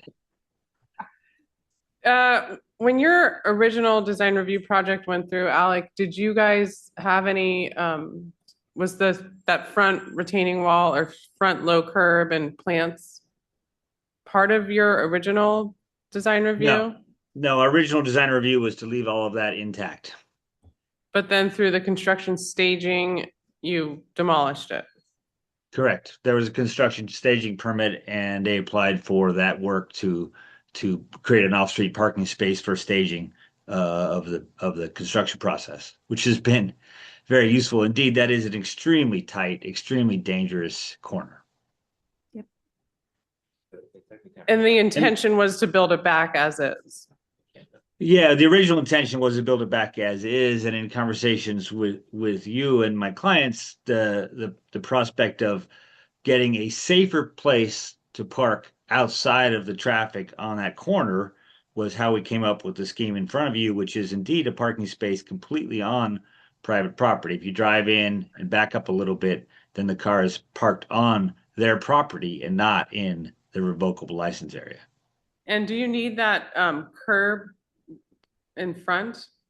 The curb was there. If that parking space were to remain, it gives definition to that parking space, not having that parking space bleed off into our client's space. So it's about defining that space.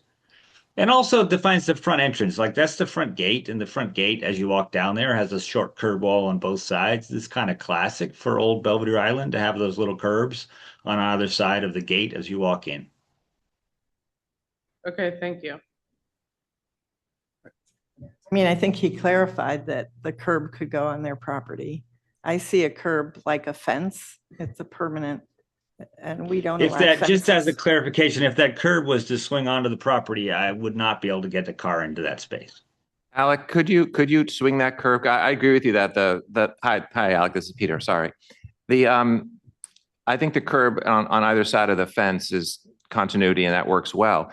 Could you swing that curb around on the side and stop it at the new retaining wall that's going in?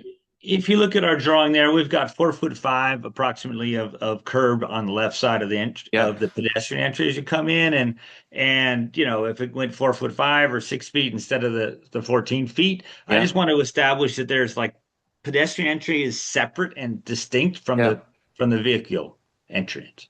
That's the most important aesthetic part. That seems more in keeping with what we're trying to do there, is to turn that curb, as much on the applicant's property as possible, and tie it into or butt into the new retaining wall that surrounds the new parking space, and having the revocable area be more public facing, public appearing, and widening of the road that was there. In practice, it's still going to be accessible for that parking space, and it actually makes that easier because you can go out forward or backwards at that point. Yeah, I mean, I think the biggest thing as far as widening that road for the people driving by is the limitation of that parking space. Once that parking space is gone, if that parking space is gone, then that's much wider road at that point. One of the things I was dealing with here is that the existing asphalt road of Beach Road there has some kind of retaining wall supporting the edge of the road. Yeah. And the reason we're using pavers instead of concrete or asphalt is so that the existing structure remains intact, and then the pavers are floating on fill held by a new retaining wall, rather than trying to connect all of the structures. And so that was the fundamental reason I have pavers, is to have a flexible connection between the two, structurally flexible connection between the two, rather than tying it all together and having a load of Beach Road be on that parking space. You also have, a grade change there, don't you? That is something. Yeah. So as you were asking earlier, so we're going to be coming in on a little bit warped. There's a warped driveway leading down to the existing carport, which will remain, so you can still get into the existing carport. And then that warp will lead to a largely flatter area of that parking space, but it will be set up so that the entrance is really primarily from the driveway rather than from the nose up where, and that's the other reason I had that curve, was to help me differentiate the slopes. So that 10-foot curve on the right side there helps me differentiate the slopes from one side to the other, where it's pretty steep over there. Yeah. I also think that, I mean, to our goal here is to limit the 10-foot section of the curb there in the RL area. Having it there just gives the possibility someone could park there, and not having it there maintains the widening that we're looking for. Yeah, I mean, I think that's 100% true. The widening, though, will be better than without the parking. But someone could still stop there. But someone could still park there, even though there's no, because it's still 14 feet. Someone could easily park there. Yes. Yeah, so limiting the 10-foot length to, I don't know, if it stuck out a little bit past that other wall would help with the transition, but it doesn't have to be 10 feet for certain.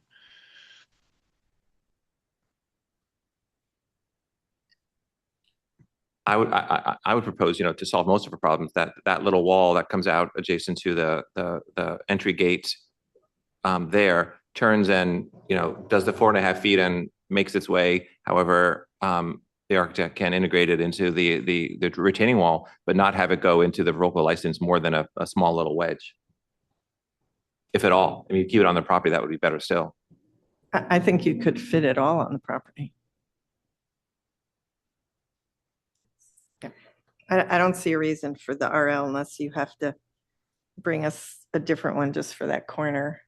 But for this, Well, there still needs to be an RL for them to do any work to replace the existing paving in some form or another, because it's dirt right now.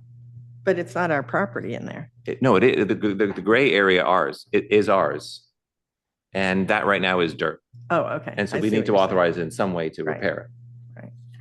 So what's your proposal? Can you? I see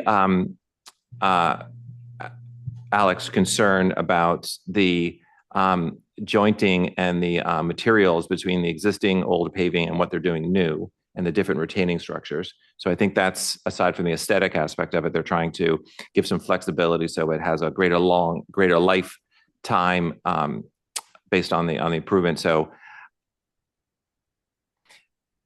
my sense is, I don't know how they're going to resolve that grading, but I don't think if that were paved, it would be part of the road because it's a dip into what is perceived to be their property. So I don't know that you're getting the benefit of that width there anyway, and there may be a grade change to do so.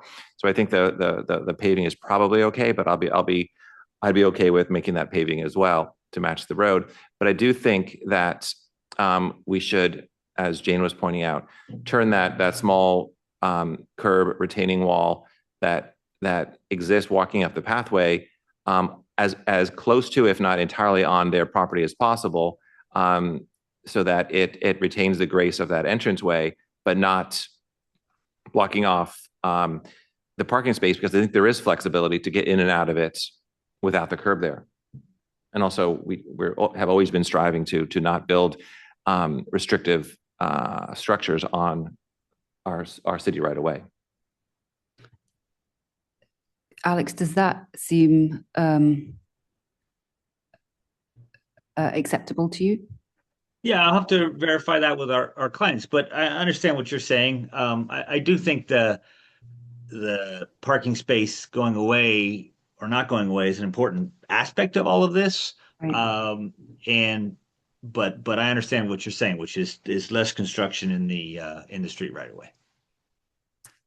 Okay. And unfortunately, Alex, we have had, as Councilmember Burke mentioned, instances, one in particular where decorative paving was used instead of road, and then someone put up signs and said, no parking allowed, even though it's really city property.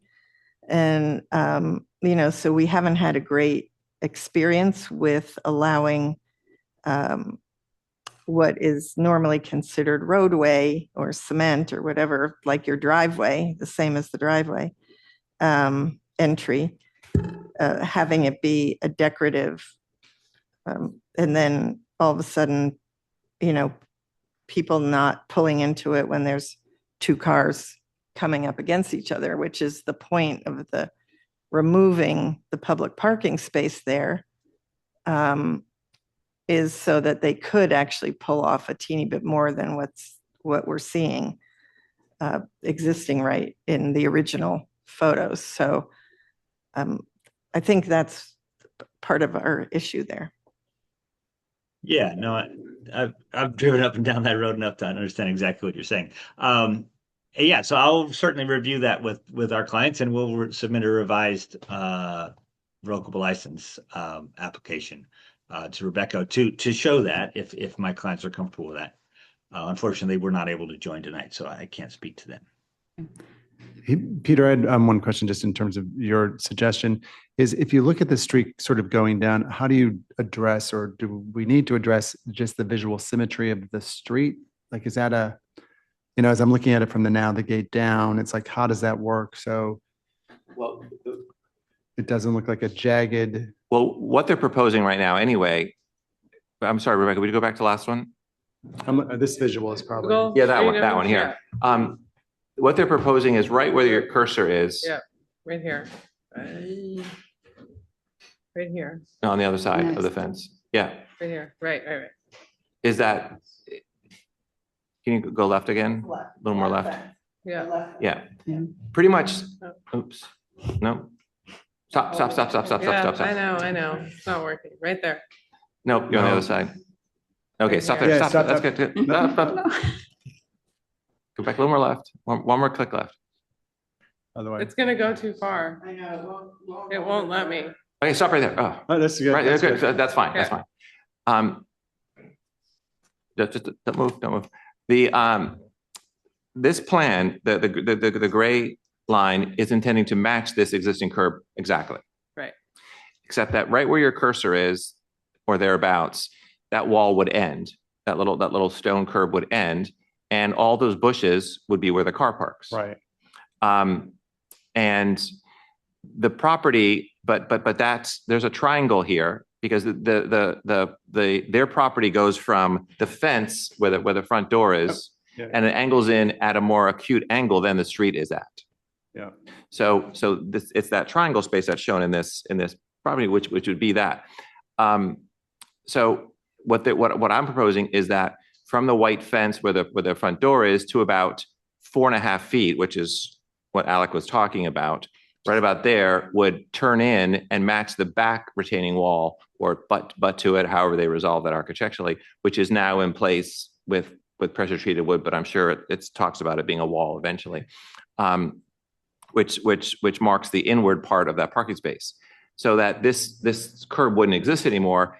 Alec was proposing differentiating the same line with materials, asphalt on the right-hand side and the pavers on the left-hand side, which would still retain the same look and feel as this road, but with wider opportunity because the parking space wouldn't be there and you could dip into their property if you need to, much like the pavement down below. Got it. Thank you. Okay, so I guess they will come back next month with a revised RL application. Is that correct? Let's talk about it. Yeah, so perhaps one option the council can consider is, and I understand the architect needs to still check with the property owner, Exactly. but assuming the owner does sign off, I think we can simply implement council's direction. Oh, so you don't need to bring it back? Obviously, the owner does not agree, then we'll certainly need to come back. Do you need us to vote on it? I assume you do? Yes. Okay.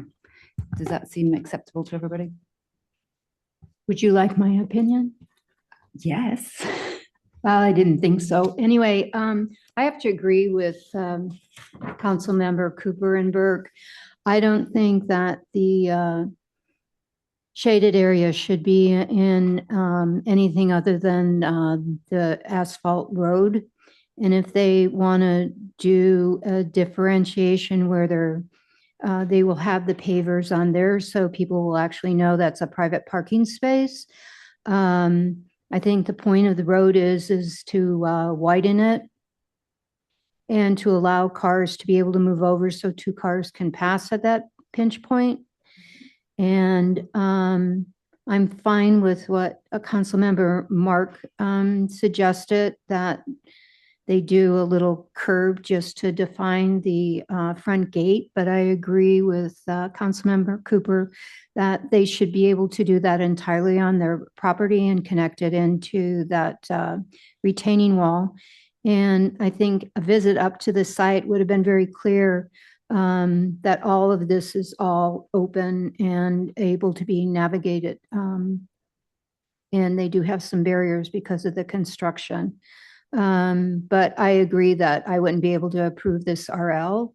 And I would kind of like to see how they're going to, I think we need to decide if we're going to allow the turn of the curb to be in solely on their property, or if we're going to allow it into the RL, how much we're going to allow. Otherwise, I think it needs to come back to this council for review. And I don't know if we've actually satisfied, are we in sync on where the dark shaded area, which is the portion of the street in the RL, are we aligned on what that is supposed to be? What the material is? I mean, why couldn't they come back next month Yeah. with an exhibit and put it on the consent calendar if it's all okay?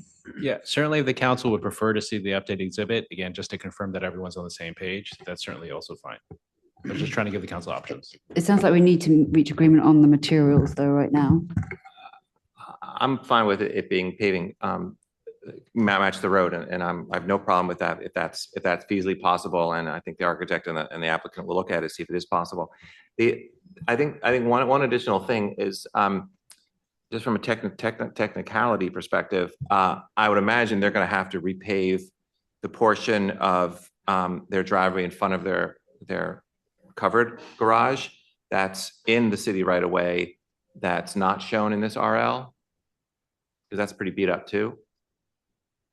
And that would go to both Jane and Pat's perspective that if in fact they're going to maintain the asphalt, they may want to dip into that area as well. So it goes all across and it really creates a widening of the road there.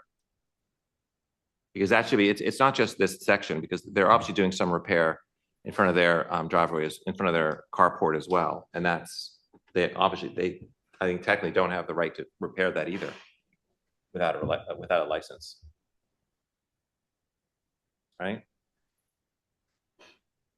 I mean, if they demo it and they ruin it and they want to put new concrete there, they should have a license for that in our space.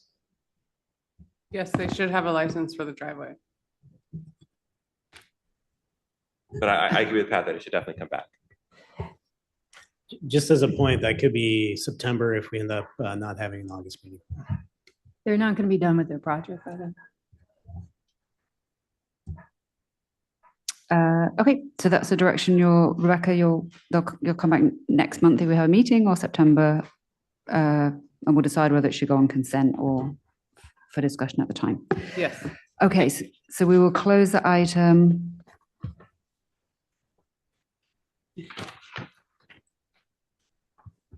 And we're moving to item 6C, which is a discussion and possible action on revocable license for the in-public right-of-way for the property at 47 West Shore Road. Is this Rebecca or Sammy? Go ahead. Sammy on this one. Thank you, Mayor Wilkinson and council members. For your consideration this evening is a revocable license application for new landscaping within the public right-of-way for the property at 47 West Shore Road. On April 21st of this year, the Planning Commission granted design review approval for a residential remodel, deck enlargement, and landscaping. The project proposed new landscaping and maintenance of an existing 35-foot wide concrete driveway and lawn area, all of which encroach approximately 7 feet into the West Shore Road right-of-way. Highlighted in yellow, the area with new landscaping in the right-of-way includes 2 Japanese maple trees listed to grow up to 15 feet tall and 2 fan palms, lavender, and succulents within a movable prefabricated metal planter. The planter box would be 2 feet tall and 2 feet 7 inches deep and set approximately 7 feet from the sidewalk. Here, the draft revocable license exhibit shows the existing and proposed improvements within the right-of-way, shaded. The driveway and lawn highlighted in yellow would not be modified. For council's consideration, the proposed planners have been revised since the Planning Commission approval in April. At the Planning Commission Chair's request, the applicant revised the planners in the right-of-way to be movable rather than permanent and concrete. So staff recommends that the findings for the revocable license can be made as the project benefits the public. The existing driveway permits 2 off-street parking spaces, and then the planter enhances the aesthetic quality of the streetscape without placing a permanent structure in the right-of-way. Thank you, and we're happy to answer any questions. Do council members have questions for Sammy? I have 2 quick questions for Sammy. Go ahead. The grass area that's on the right side of the driveway, it's going to remain a grassy area, but it's in pretty poor shape. Are they going to be replanting that or putting in new seeds to get something growing because it's pretty brown? Right. This is here is the landscape plan right now. It's just to be maintained as a lawn area. at this time. Okay, because it doesn't look very good. It would be nice if they replace that. The other thing is I don't have a problem with any of this. It's great they changed the planter. The only question I have is when I looked at the European fan palm, that it's considered not totally allowed by the fire district. However, it's not recommended. And that if it is planted, that it has certain restrictions. And I just wonder, since it's not supposed to be within so many feet of a fence, if that is the proper plant for that, if that has been looked at as a proper plant for that location. That was my only question, because they had several recommendations of how they would have to maintain those European palm trees because of their fawns. That's a great point. I don't know that the architect knew about that consideration as well. She's here with us tonight. Well, I mean, I She just wants think to- that should be looked at. I mean, I don't have any problem with the RL at all. It's just my concern is I don't think we want to, they should be aware of what the requirements are, because we don't want to recommend something that is a potential fire issue. That's it.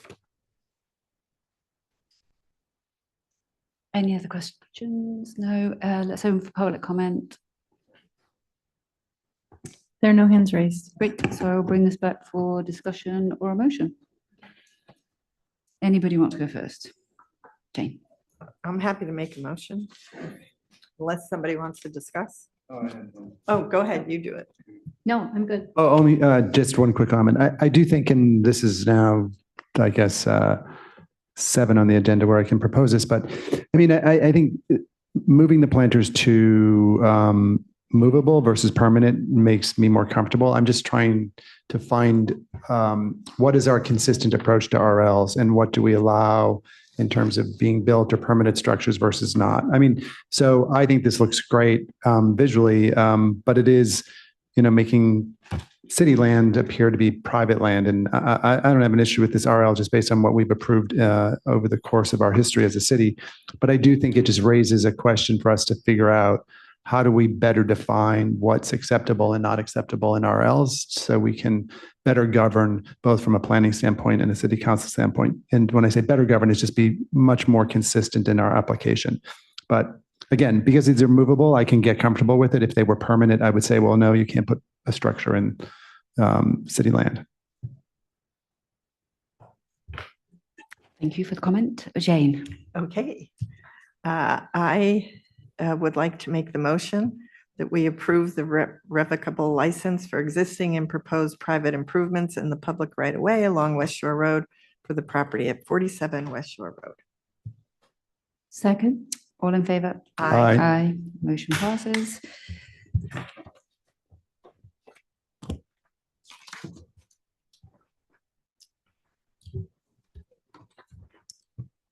Okay, we're moving on to item 7, which is our new item, future agenda items. City Council shall propose and consider items for future meetings. City Council may refer items to staff for further development before they appear on a future agenda.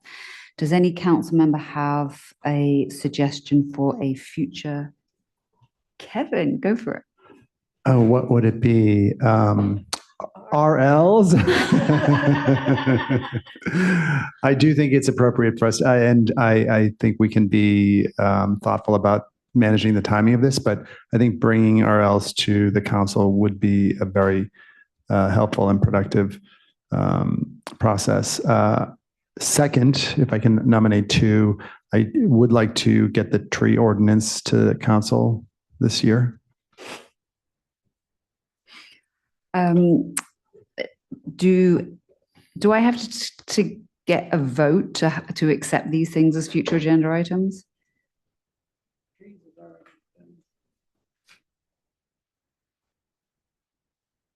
So I've got some general comments. Okay. General comments. I think it might be helpful if I read those out. just how we look at this item and how we use it in the future. Any council member can suggest a future agenda item. However, requests requiring more than minimal staff time, research, and preparation of a future staff report should generally reflect the direction of the majority of council. So if that's the case, I think it would be helpful. Certainly if there's, a difference in opinions, to memorialize that. And then just from a Brown Act perspective too, I think we should limit the discussion to identifying the topic and determining whether consideration is warranted rather than deliberating on the merits of the issue. Not that we've done that tonight, but just a reminder. Okay, so can I ask just a follow-up question to the staff that would be handling these two items? Within all of the work that you currently have on your plates, is these two items something that you could be considering during the remainder of this calendar year? Well, the tree ordinance itself, I know we spent some already considerable amount of time prepping that and getting it ready. I think there's maybe, with the exception of one section, less work on that one. RLs is a big discussion. Right. And I'll defer to Rebecca on where we want to fit that in. Maybe it's a question we can bring back to next meeting. Right, because meaning, do you want to pump this to next year as a sort of key item that the city council agrees at the council retreat, or you feel like you have the bandwidth this year to be working potentially with a council member or two council members on this question? I think although the tree ordinance has been looked at in the past, it needs a lot of work because trees go through chapter 20, chapter 8, and chapter 19. Okay. So to answer your question briefly, within the next calendar year, yes, the trees I think should come back. Okay. It's been a long time coming. And the RLs, I guess I would need more direction from a council member on exactly what you're looking for. We have a lot of history here, I think, of RL reports that have come to council. So I think with a little more direction. Yeah, with Robert's further context, I would absolutely put the RL. I didn't realize about the tree ordinance, so maybe now I would put both of them in the category of requiring a bit of a heavy lift from staff. And so this isn't something, the RL, if we're already in July, we may not meet in August. That leaves, it's unlikely for this to come this year. Then I would probably put it as a key item to discuss at the retreat next year, and we could decide, when we could get it next year if it's a priority. Sure. And define scope, because we would be able to discuss that in more depth at that But time. it's a meaty topic, the RL in particular, and I think it is going to require quite a bit of work. Okay. Yeah.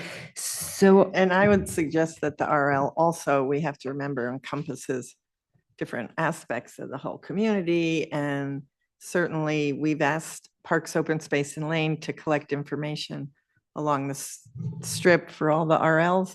So I think all that would fold into it. And they were planning on coming back in December, I think. And so I think pushing it would work, because then it would fit with what we've already asked Parks, Open Space and Lane to do. Yeah. So I think that's a great suggestion, Kevin. And so I think already in terms of the council retreat, that those will be two items for discussion, and Kevin will be mayor and he can lead all of that. Okay. Are there any other future agenda items that anybody would like to raise? Everything on my list will be considered a heavy lift. You can raise it and we can. All right, now you want to go down that road. Beyond those two, are there other items that you just want to flag? So do you want to, okay, so it would be good to know on our housing element, what progress we're making on our HCD requirements, such as our policies and goals. But that also encompasses a lot of code changes, cleanup and in our code and additions. That's 2. I can go to 3. I think we need a new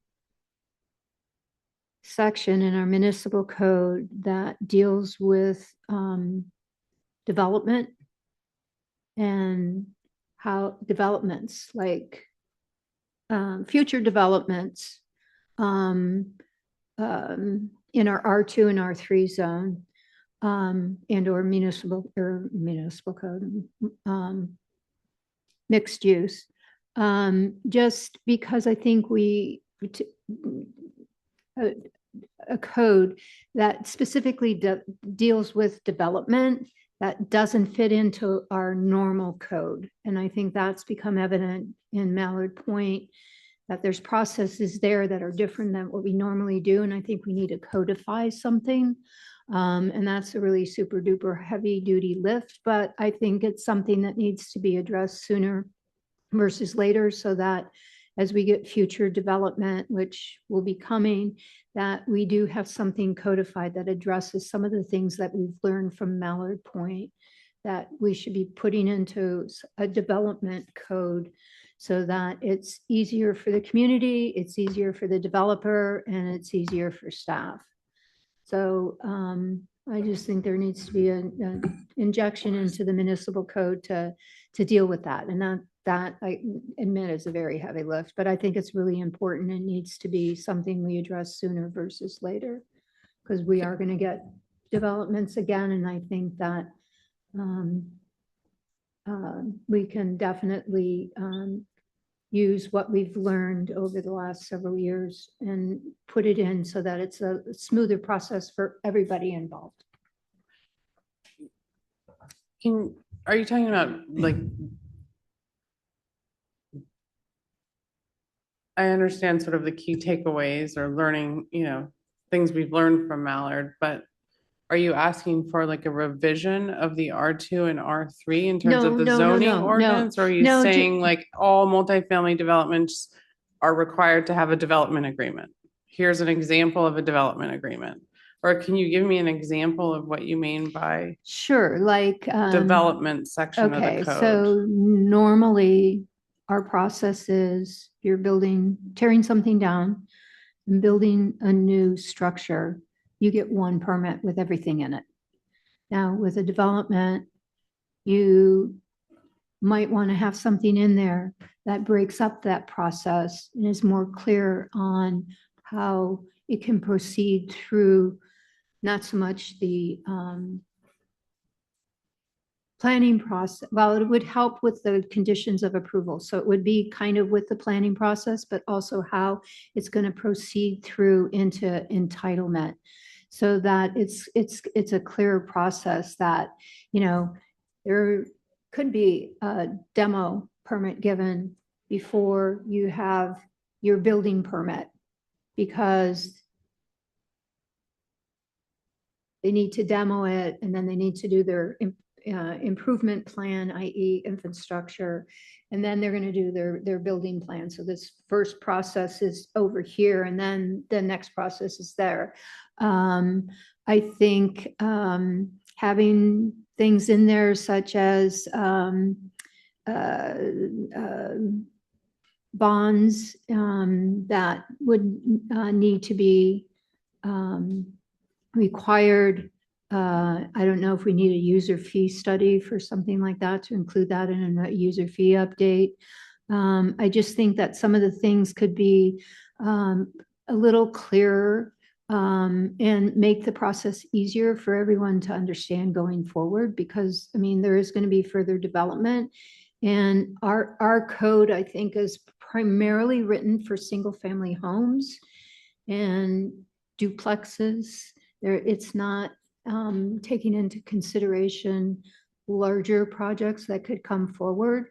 And there's for instance, there's some communities out there that have a strict process they have to follow on the improvement plans, and that's all outlined in the municipal code of, if you want to get your improvement plans, you have to, DPW says ABC, and then so-and-so says you have to do EFG. And then finally you get to the point where you can get your improvement plan. So I think we just need to look at how other cities handle these, even though people don't consider it big development. What we get in Belvedere, to us, it is big development.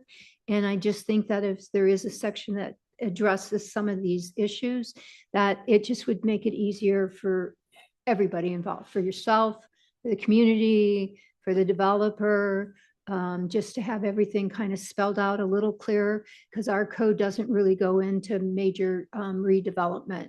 We haven't had it in 60, 70 years, and so we never addressed it because it was like, who is going to build a duplex? Well, now we do have that.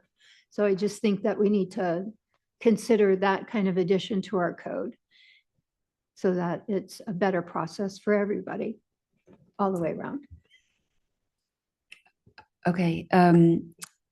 Everybody seems to be in agreement with that. Rebecca, I'm assuming again that that's a giant lift and this is something that will be pushed into 2027. Okay. Yeah. Okay. All right. Or 8. Exactly, or 2029 or whatever it is.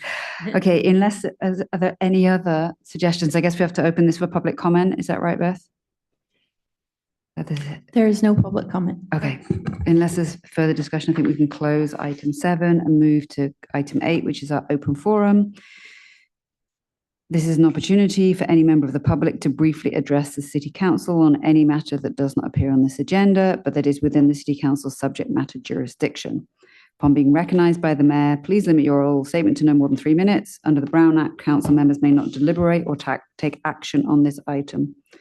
On an item not on tonight's agenda, matters that may warrant a more lengthy presentation or council consideration may be placed on the agenda for further discussion at a later meeting. Beth. There are no hands raised. Okay, with that, we can adjourn. Good night.